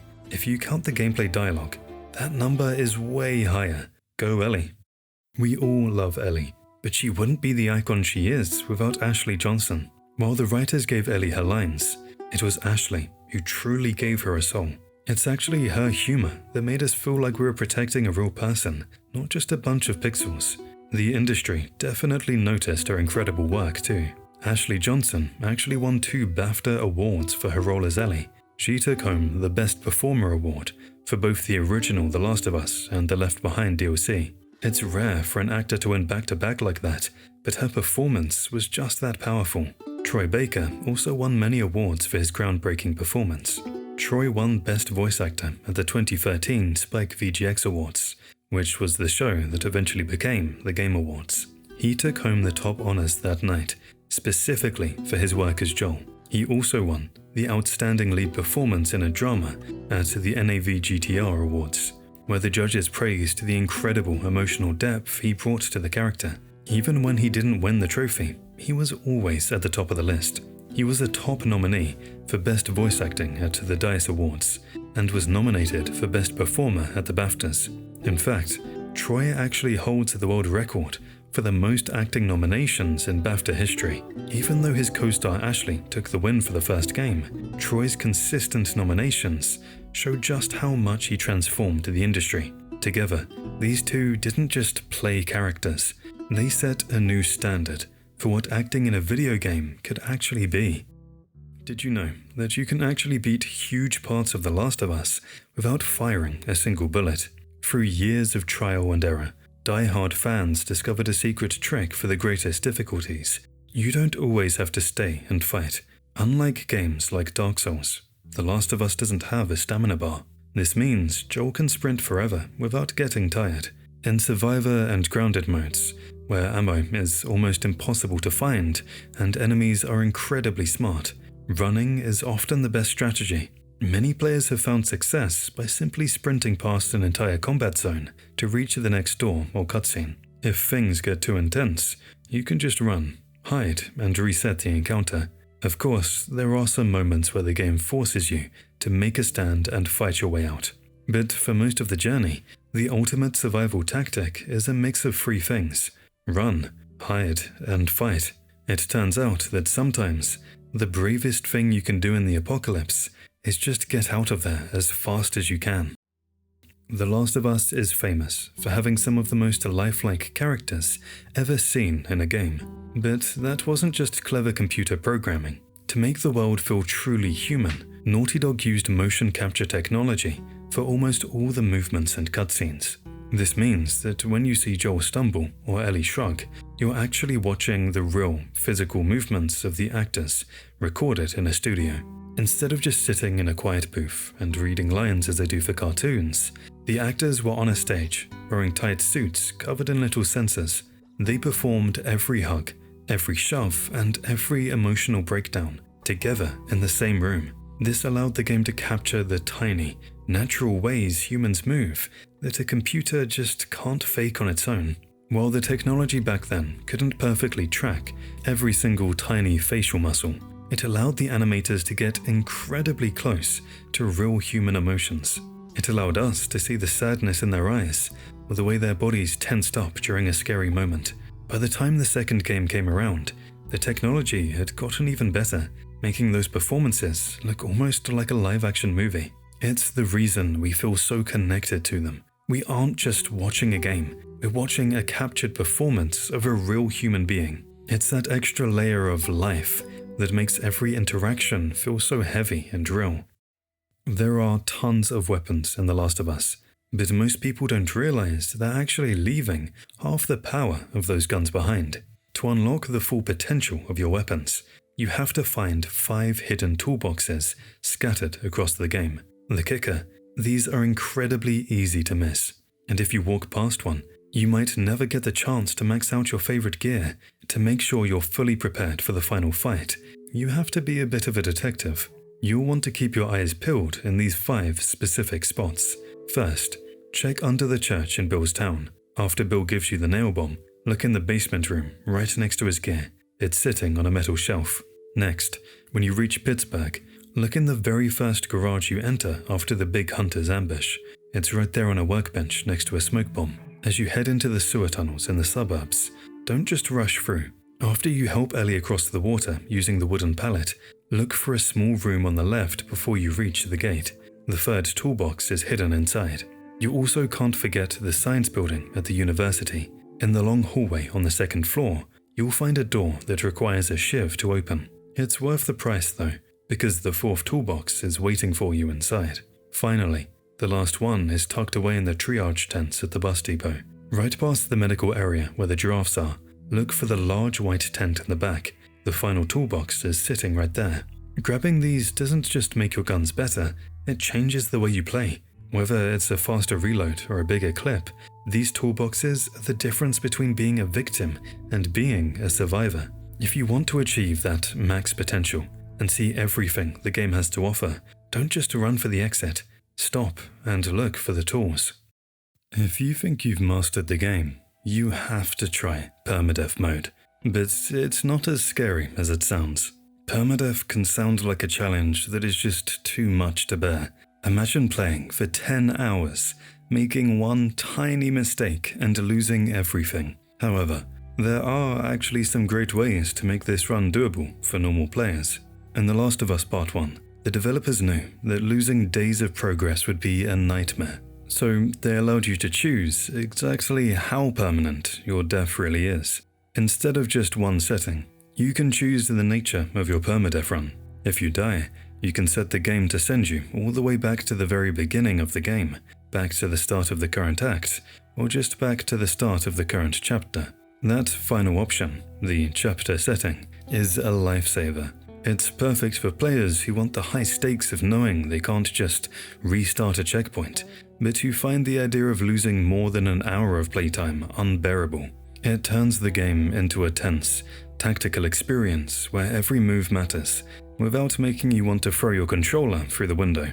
It's the ultimate way to test your skills and see if you really have what it takes to survive the apocalypse. It all starts with the visuals. The remake was built from the ground up to be one of the most gorgeous games ever made, and the developers gave us a massive photo mode just so we could show it off. It lets you freeze time to capture Joel and Ellie in cinematic combat poses or quiet, emotional moments. If you want to prove just how detailed this world is, this is the tool to do it. But the real fun starts after you finish the game once. Completing the story unlocks a vault of extras that were added in the remake to totally change how the game looks and plays. First, there are the unlockable outfits. In the remake, you can swap Joel and Ellie's simple survival clothes for unique skins. These range from cool shirts referencing Naughty Dog's earlier games, like Jack and Daxter, to popular TV shows. It might break the immersion a bit to see Ellie in a bright graphic tee during a blizzard, but it's a blast to see them in something new. Then, you have the gameplay filters.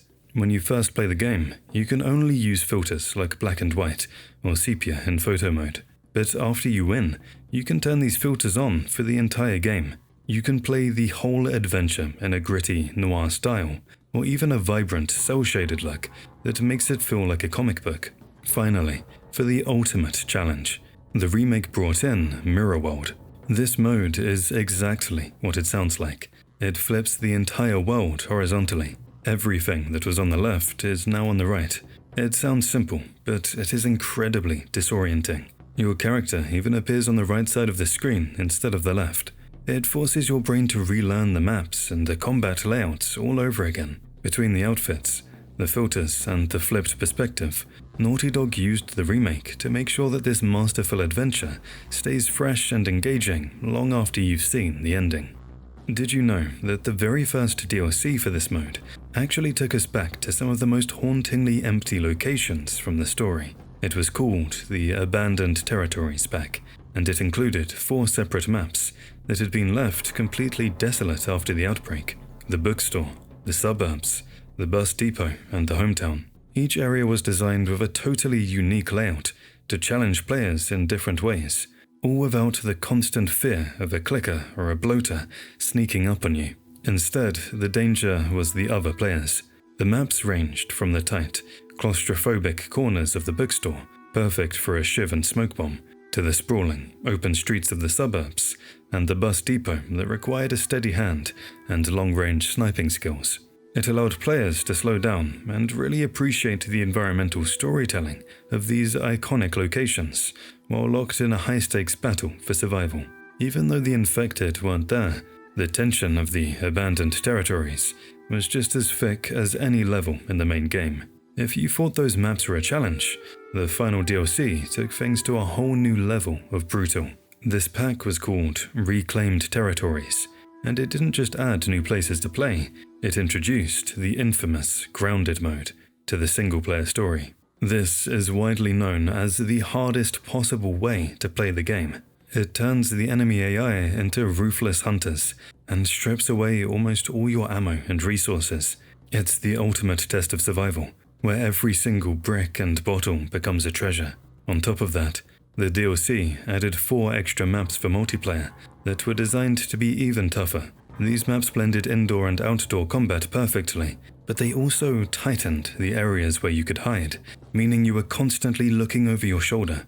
To cap things off, they even added harsh weather effects like wind and rain to make the world feel even more dangerous. Between the smarter enemies and the punishing environment, this DLC was basically a love letter to the fans who wanted the game to be as punishing as possible. Believe it or not, even the loading screen was designed to be something you can actually play with. As you wait for the world to load, you will see those iconic floating spores drifting across the dark screen. It's a very calm and quiet scene, but what many fans totally missed is that you actually have a tiny bit of control over them. If you tilt or move your controller, the spores will actually change direction and drift along with your movements. It's a small, cool touch that lets you mess around with the atmosphere while you prepare for the chaos to come. But the coolest secret about the menu screen only shows up once you've actually finished the journey. When you first start the game, the main menu is pretty dark and moody. You see an overgrown window with a knife leaning against the frame.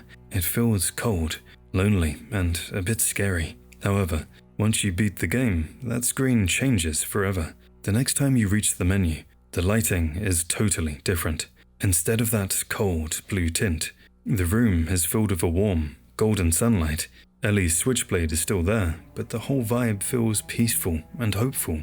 It's a quiet way for the developers to give you a pat on the back and show you that the long, brutal winter is finally over.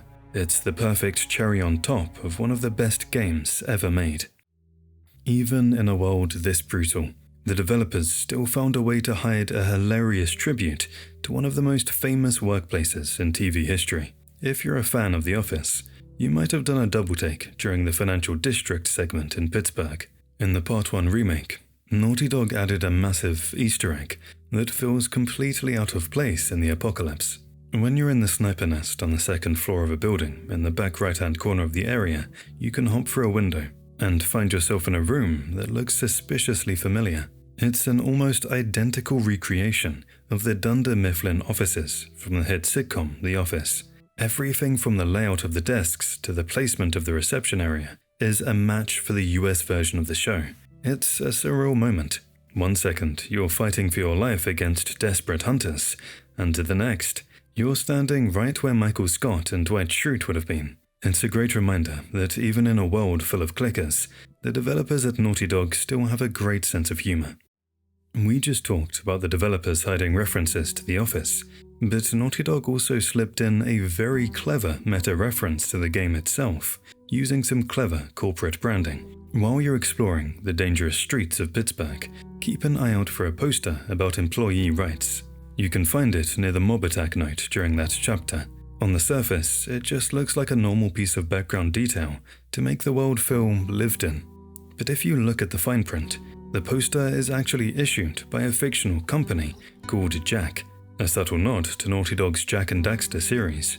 The coolest part, the poster actually lists a phone number, 1-800-555-TLOU. Not only does that spell out the acronym for the game, but it also features the actual website URL for The Last of Us.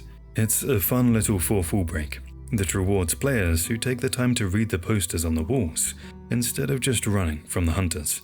That employee rights poster isn't the only time Naughty Dog decided to tip their hat to their platforming roots while you're exploring the ruins of the city. In fact, if you're looking for a caffeine fix in the apocalypse, you might spot a familiar name from the PlayStation 2 era. In the suburbs chapter, you can go downstairs and there's a cafe. If you look at the logo on the side of one of the carts, it says Java Jack.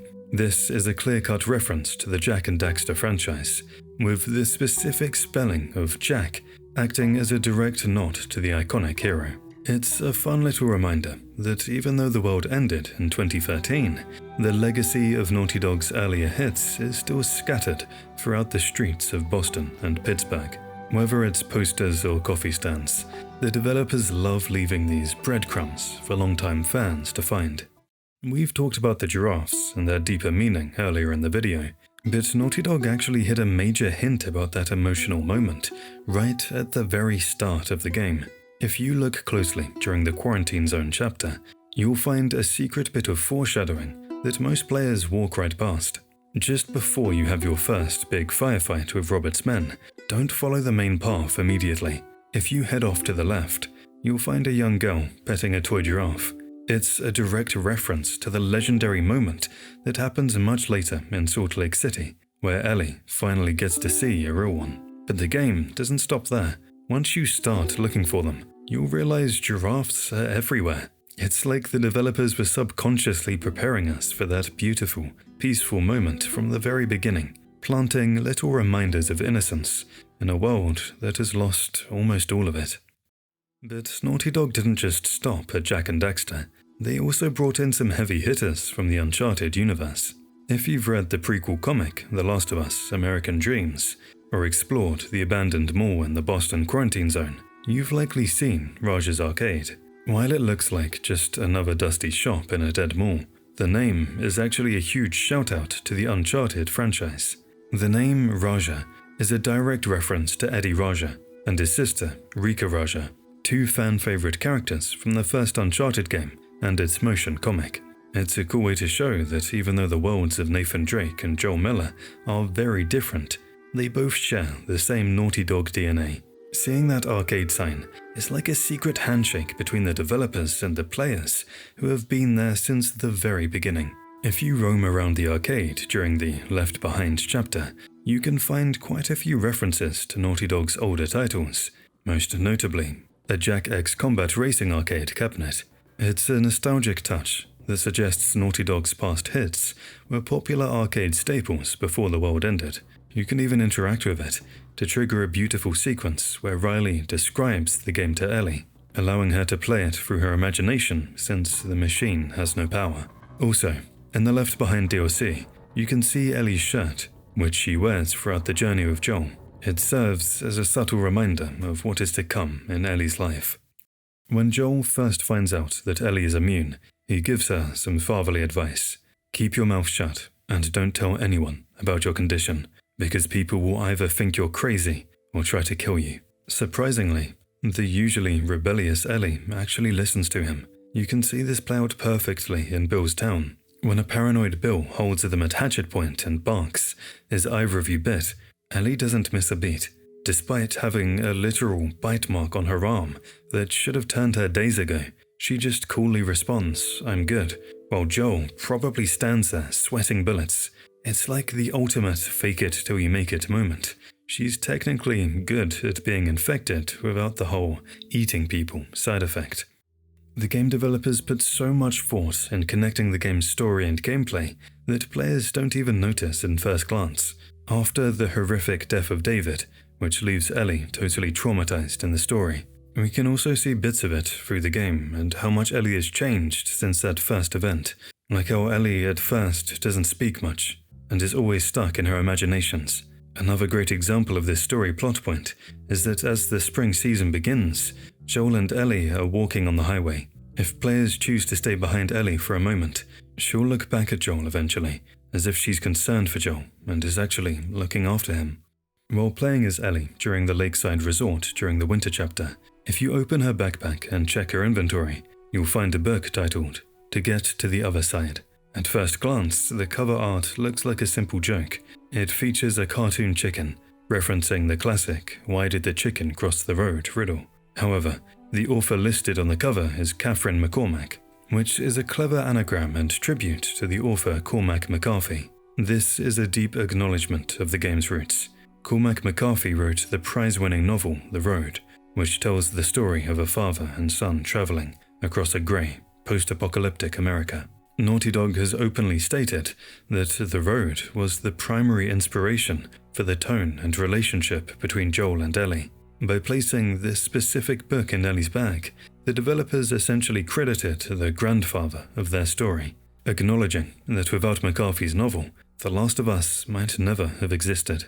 But the connection to McCarthy's work goes far beyond a simple Easter egg.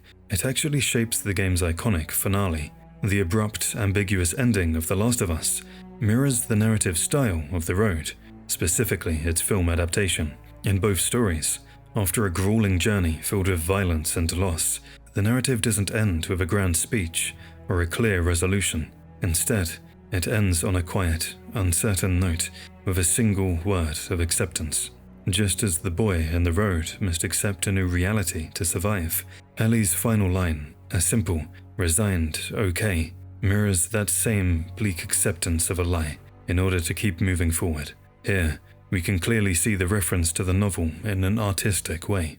Speaking of personal touches hidden in the environment, there's a heartwarming secret tucked away in the Pittsburgh hotel that pays tribute to the animal members of the Naughty Dog team. If you explore the Hotel Grand thoroughly, you can find a hidden room located in the flooded lobby area, specifically behind the front desk or in the side offices, depending on the version. Inside, there's a wall filled with framed, professional-style portraits of dogs and cats.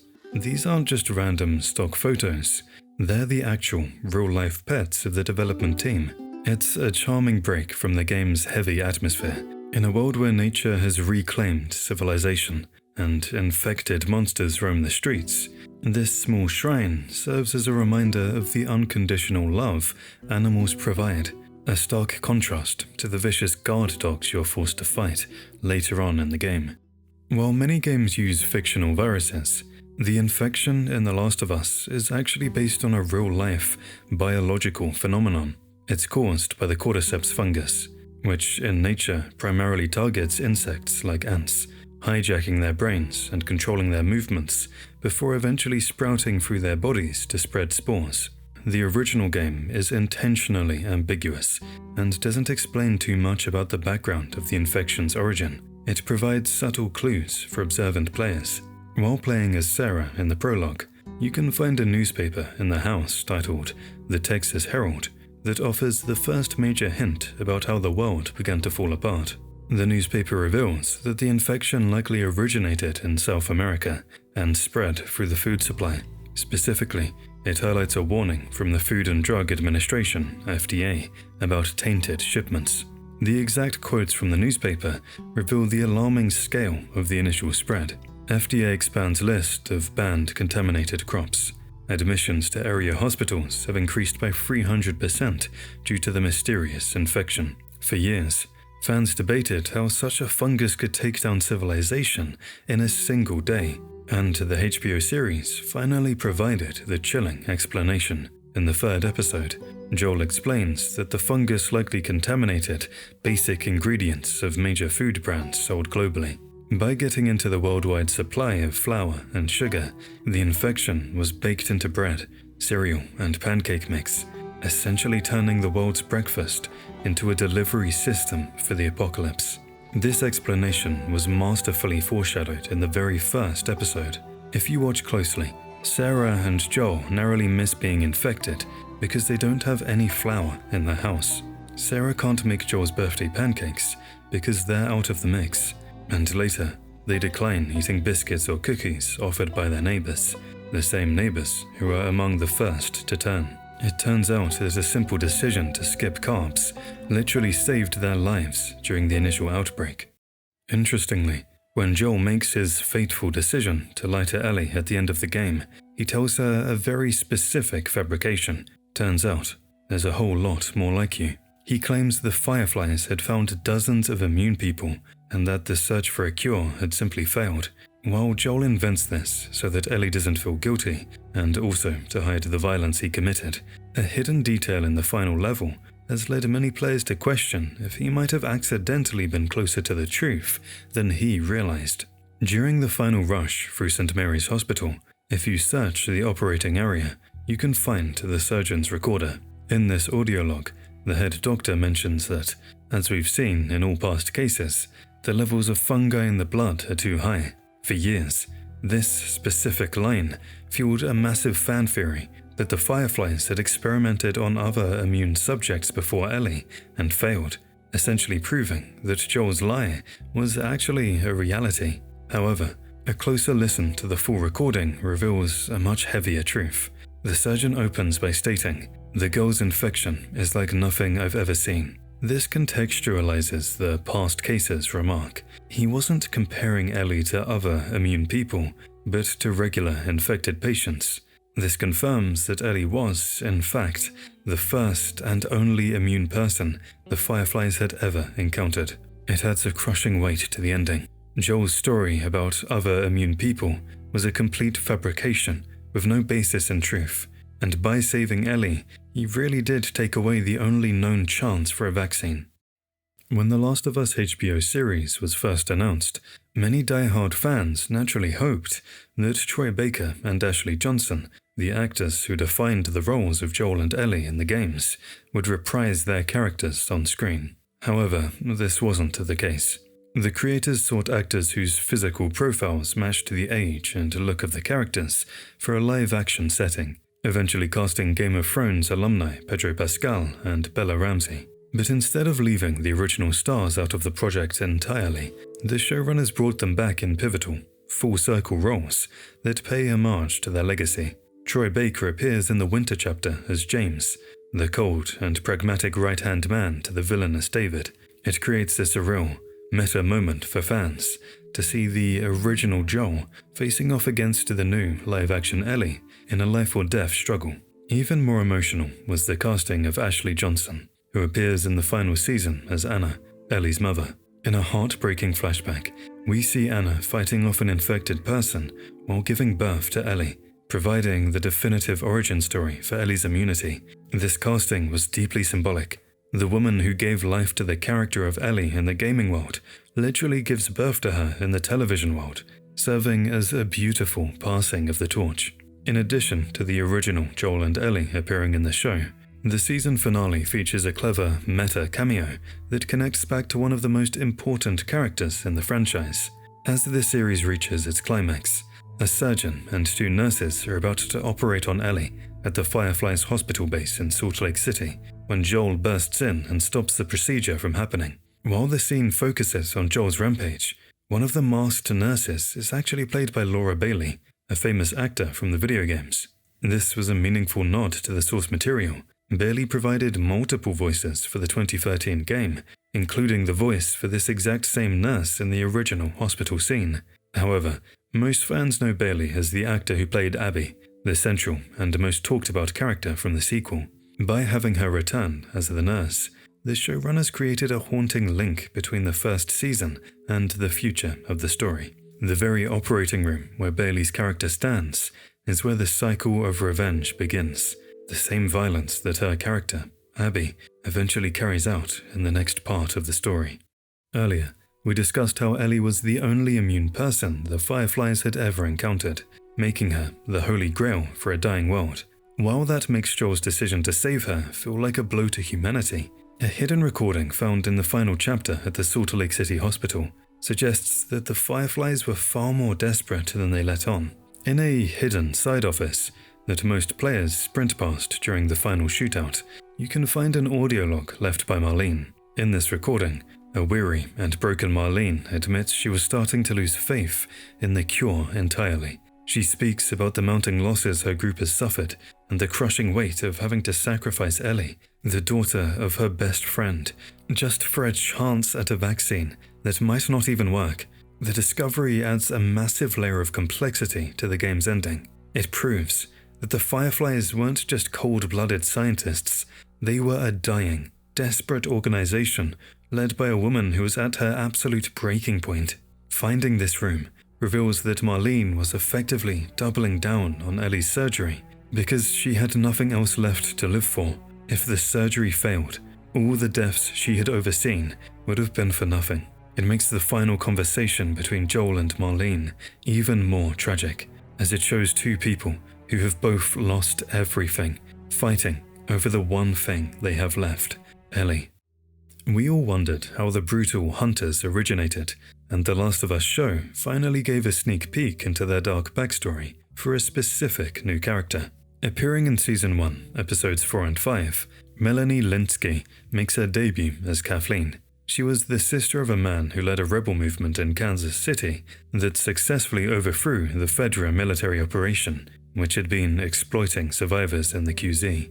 Her brother died at the hands of Fedra soldiers after Henry ratted him out in exchange for life-saving medicine for his brother, Sam. Following her brother's death, Kathleen took over and led the rebels to push out Fedra and claim the city for themselves.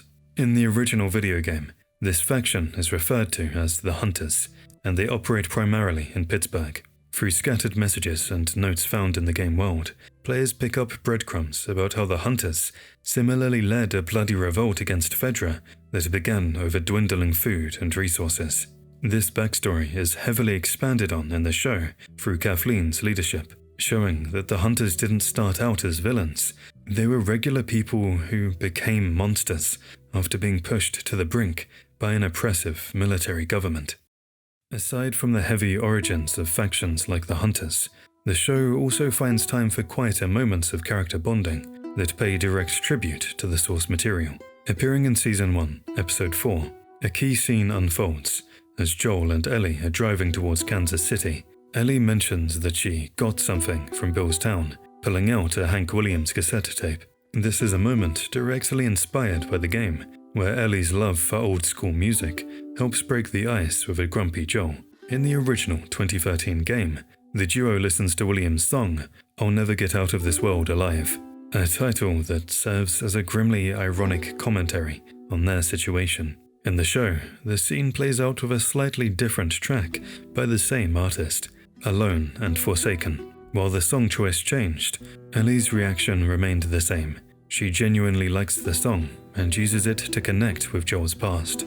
This small detail highlights that, despite the 20-year gap since the world ended, music remains one of the few ways the two generations can understand one another.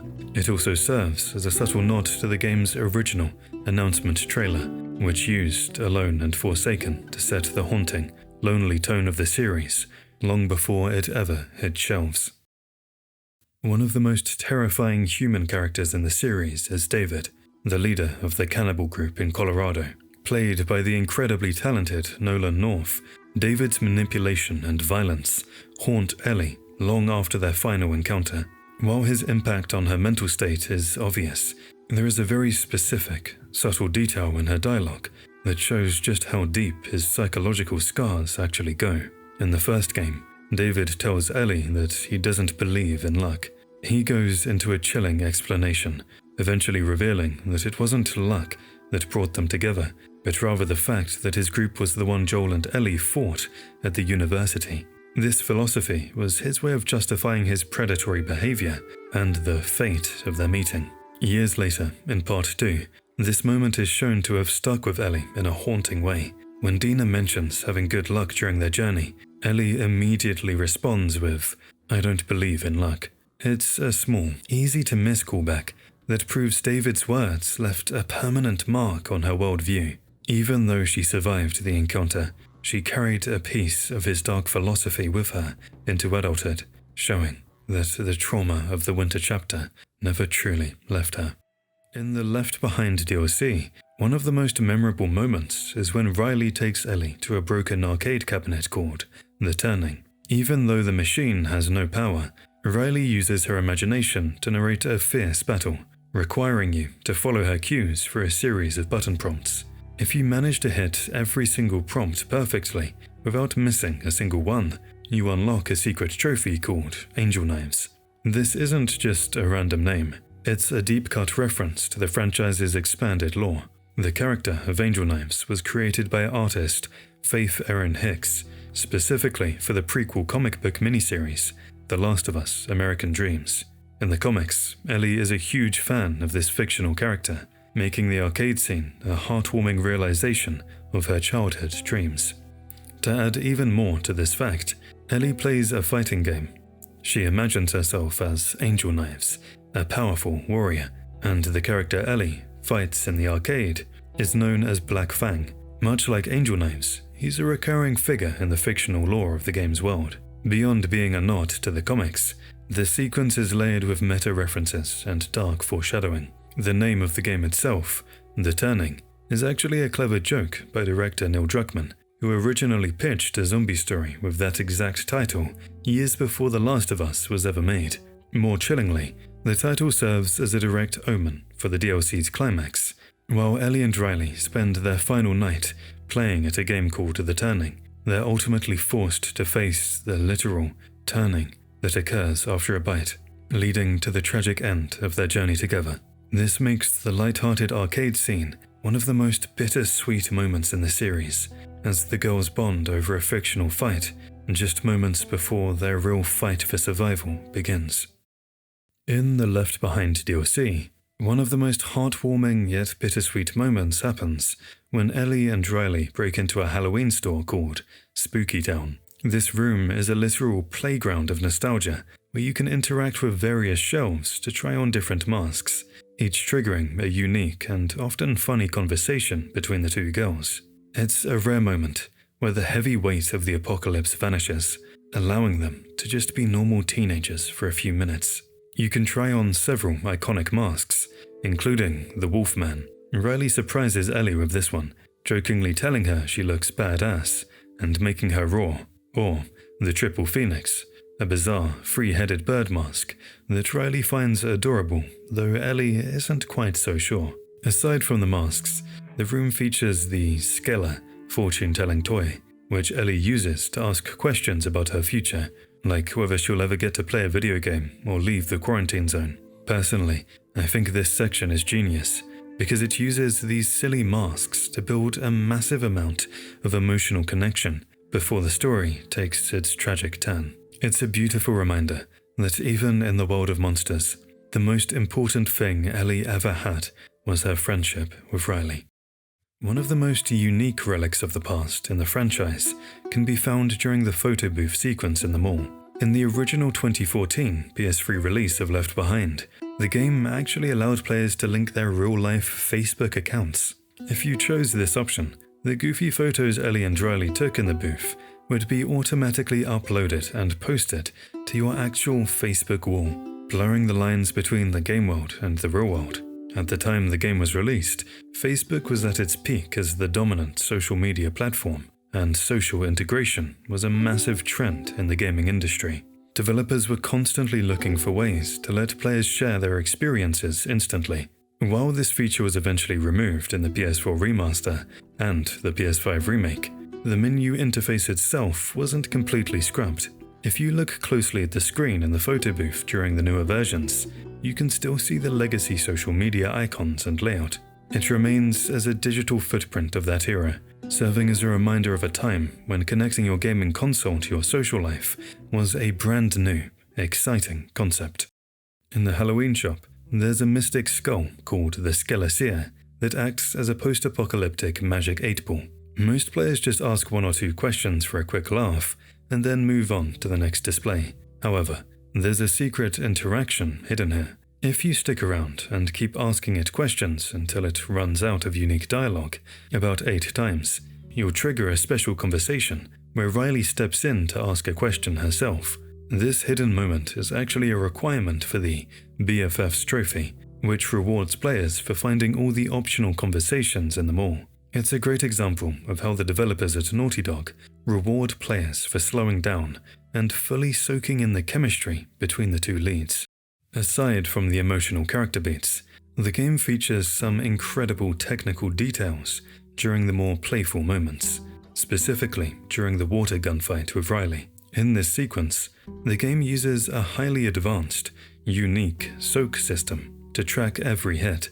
If you look closely at Riley's clothes when you shoot her, the water textures are completely dynamic. Instead of her entire outfit switching to a generic, wet version, Her clothes only get darker and appear wet in the specific spots where the water actually hits her. If you hit her on the shoulder, only the shoulder darkens. If you spray her back, a wet trail appears exactly where you aimed.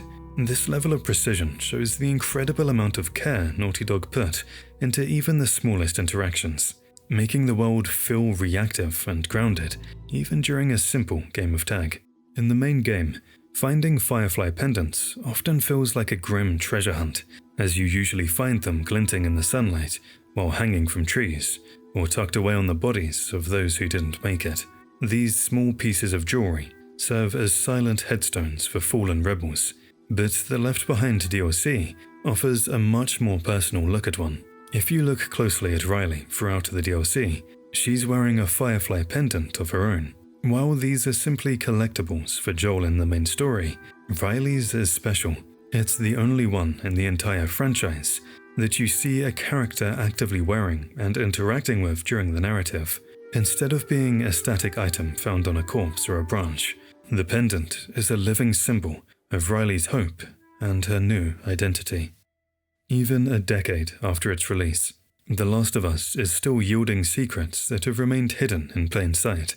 In a recent reveal by Naughty Dog during the annual The Last of Us Day, the September 26th anniversary of the Cordyceps outbreak, the developers shared a simple but surprising Easter egg involving the game's iconic main menu. While players are familiar with the lighting automatically shifting from a warm sunset to a cool blue when selecting the Left Behind DLC, it turns out you can actually control the lighting of the room yourself.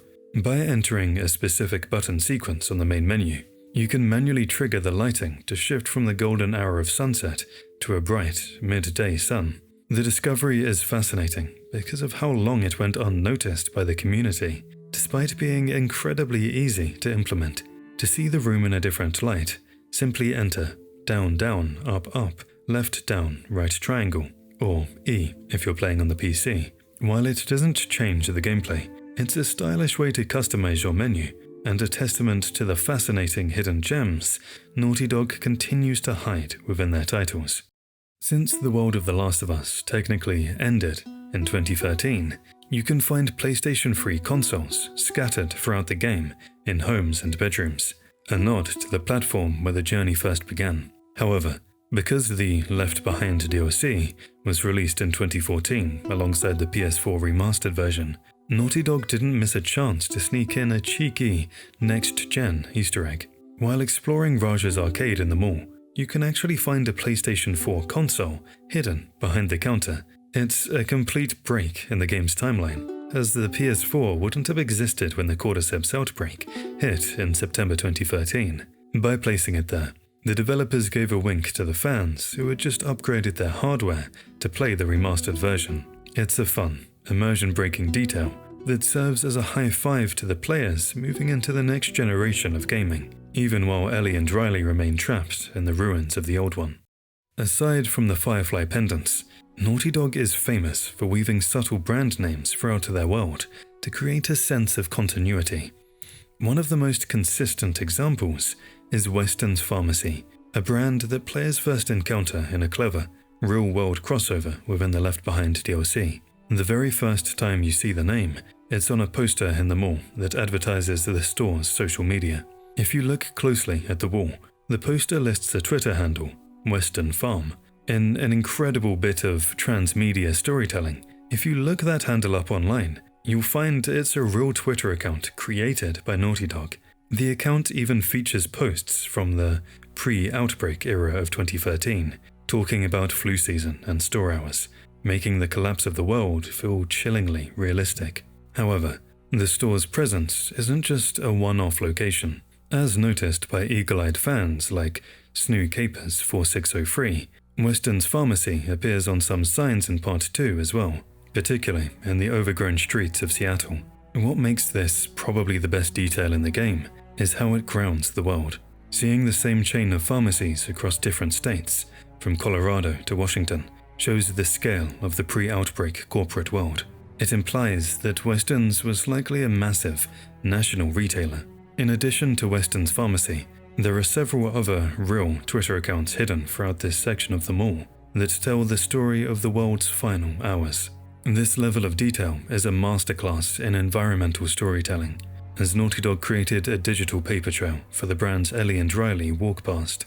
One of the most chilling accounts belongs to Springs Hospital CO, which posted a statewide warning on September 25, 2013, recommending that citizens stay indoors just as the outbreak began to spiral out of control. Other businesses in the mall followed suit. You can find the actual page for Petville Pet Stores, which spent its final active day tweeting advice on how to keep pets secured during the emergency. Even the local food court joins in, with Swell's frozen yogurt, announcing a closure while volunteering to hand out water at their mall location. By linking these fictional in-game stores to tangible, real-world social media profiles, Naughty Dog transformed a standard DLC level into a hauntingly realistic timeline of a society collapsing in real time. Deep in the game's code and development history, there are signs that the combat was nearly a much more explosive experience, as the flamethrower was originally slated to be unlocked far earlier in the journey. From a tactical standpoint, getting the weapon sooner would have mirrored the high-octane crowd control seen in games like Days Gone, where fire is your primary shield against massive hordes. However, Naughty Dog ran into a balancing snag. In early playtests, the flamethrower felt underpowered and underwhelming. With the clock ticking towards release, the developers realized they didn't have the time to fine-tune its stats across every single encounter, so they pushed its appearance back to the university chapter. By moving it to the late game, they were able to simply crank up the power and turn it into a devastating late-game reward without breaking the tension of the early, stealth-heavy levels.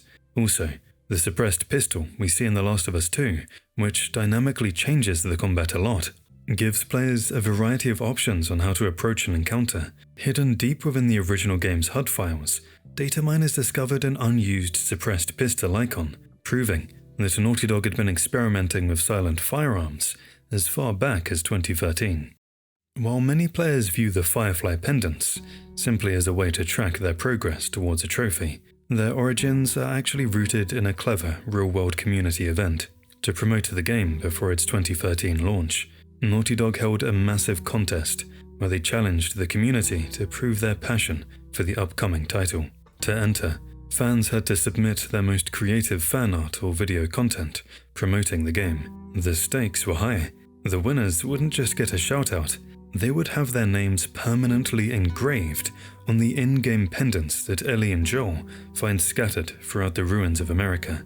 This is why, when you zoom in on names like David Michael Vigil or Joseph Lemon, you aren't just looking at random flavor text generated by a developer. You're looking at the names of the real-life fans who won their place in gaming history. By turning a standard collectible into a community reward for creativity, Naughty Dog added a layer of meta-significance to the search. Each pendant essentially serves as a tiny, metallic monument to the very first group of fans who helped build the hype for the franchise, immortalizing them within the same post-apocalyptic world they helped celebrate. The world of The Last of Us is often praised for its gritty, grounded realism, but even Naughty Dog couldn't resist including one of the oldest inside jokes in Hollywood history, the Wilhelm scream. First recorded for the 1951 film Distant Drums, this high-pitched, iconic sound effect has been used as a tongue-in-cheek Easter egg in countless movies and TV shows, from Star Wars to Indiana Jones. In the game's harrowing opening sequence, as Joel is desperately running through the chaos of Austin while carrying Sarah, you can actually hear this legendary scream for yourself. As they pass in front of the theater, a car crashes in front of the theater, and the whole area is caught in the mayhem. It's a brief, blink-and-you'll-miss-it moment that provides a tiny flash of cinematic history right in the middle of the game's most devastating and emotional chapter, proving that even in the face of a fungal apocalypse, the classics never truly die. In the quiet corners of Bill's town, players can stumble upon a record store that serves as a vibrant graveyard for pre-outbreak pop culture, filled with album covers that are actually clever parodies of iconic, real-world artists.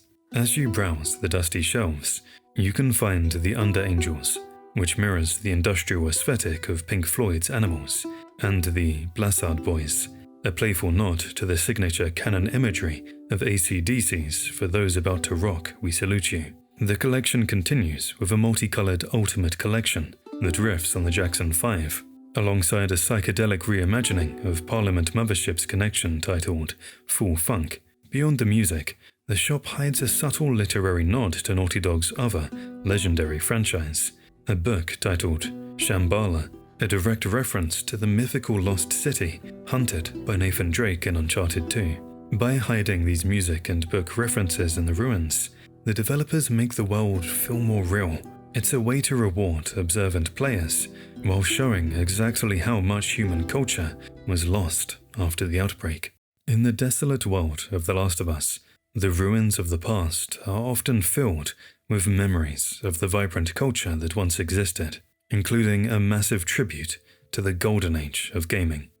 The Raja arcade section of the Left Behind DLC offers many cool little references to some of the classics, replacing real-world titles with clever, in-universe parodies. As Ellie and Riley explore the arcade, you can find machines like Tetsumashu, a clear nod to the Tekken series, and Fighter Instinct X, which blends elements of Killer Instinct and Street Fighter. Even the legendary Pac-Man gets a tribute for a machine called Gobble Boy, while a broken rhythm game nearby called Dance Dance serves as a silent reminder of Dance Dance Revolution. This layer of meta-commentary reaches its peak during the imaginary Black Fang boss fight. Riley describes a sequence of brutal combat maneuvers and fatality-style finishes that act as a direct parody of Mortal Kombat. Neil Druckmann has stated that the narrative soul of The Last of Us was heavily inspired by the novel City of Thieves. Rather than just borrowing plot points, the game mirrors the book's core dynamic: a cynical older survivor and a younger, more innocent companion forced to trek across a war-torn, desolate landscape. Just like Joel and Ellie, the book's protagonists, Lev and Kolya, start as strangers with friction, but slowly forge a deep, inseparable bond while navigating a world filled with brutality, cannibalism, and loss. This literary inspiration runs so deep that it actually shaped the cast of the sequel.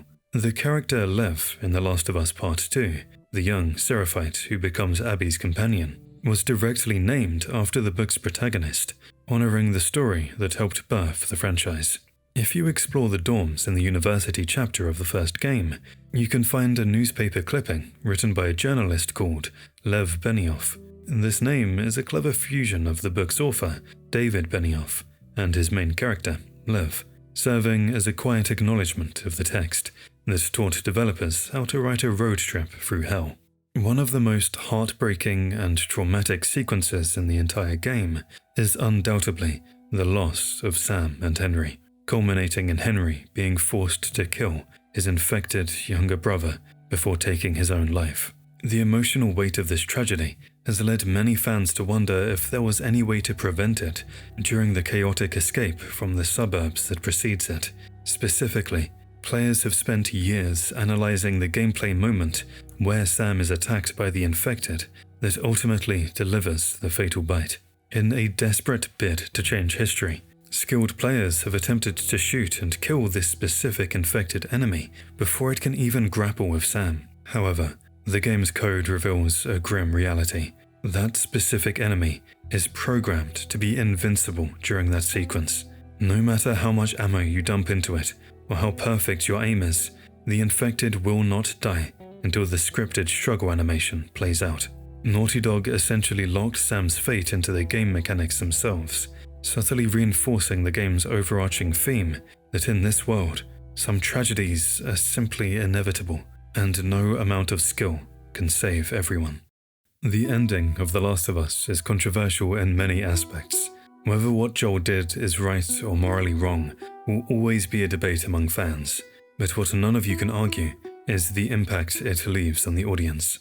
This ending hits you different than any other title, and personally, this might be my favorite ending of all time. Did you know that Naughty Dog originally planned a different ending from what we got?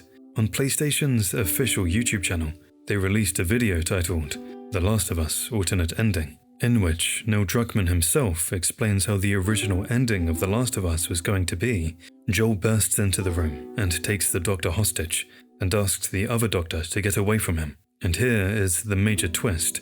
Rather than killing Marlene in the basement, Marlene comes in the operating room and says the same lines which he says when Joel shoots her in the basement. Joel then kills the hostage, the two other doctors, and Marlene. Neil Druckmann then explains in the video how this was the most pivotal moment of the game, and they did multiple takes with multiple different endings before finally coming up with the ending we finally got. This is one of my favorite what-if moments from the game. I'm glad they stuck to their guns with such a heavy, uncompromising ending for those characters. It reinforces the brutal reality of their world far better than a happy alternative ever could.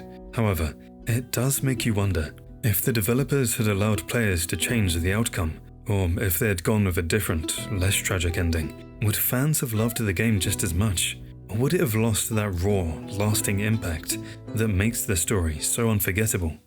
The level of fidelity in the character models is so high that during intense or emotional dialogue, you can actually see spit fly from the characters' mouths as they speak. This isn't just a scripted cutscene trick, it's a testament to the staggering attention to detail Naughty Dog poured into the animations to make every interaction feel visceral and human. This obsession with small, realistic touches extends directly into the gameplay mechanics as well.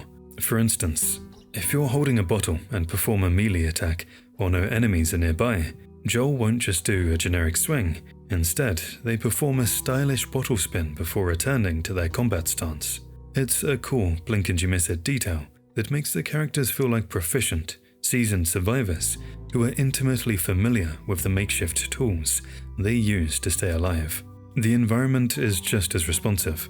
In the winter chapters, you can see individual flakes of snow gather in Joel's hair and beard, and if you're fighting inside, you might notice that broken glass can land and stay on seats, or that the carbide fibers actually react to your movement as you walk across them. Even the mirrors in the game are functional, allowing you to see enemies behind you through their reflection. I'm so glad they went with this level of detail and such an uncompromising story, because it makes the experience feel grounded and real.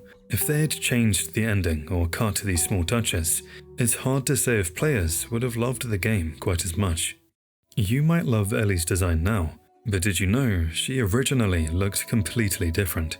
When the first trailer dropped, fans immediately noticed that Ellie looked shockingly similar to actor Elliot Page. This was a huge problem, because Page was actually starring in another PlayStation exclusive at the time, called Beyond: Two Souls. He even publicly called them out, saying, "I guess I should be flattered that they ripped off my likeness." To avoid a legal nightmare, Naughty Dog scrambled to fix it. They hastily redesigned Ellie's face to look less like Paige and more like her actual voice actress, Ashley Johnson. And honestly, it was the perfect move. Ashley Johnson absolutely nailed the role, and the redesign allowed the animators to capture her specific micro-expressions and emotional performance in a way the original model never could. The Ellie we got isn't just a character model, she is Ashley. This story ends here. The next one is shaped by your choices. Click the video on screen, and let's enter Fallout New Vegas and explore its many beautiful and hidden facts.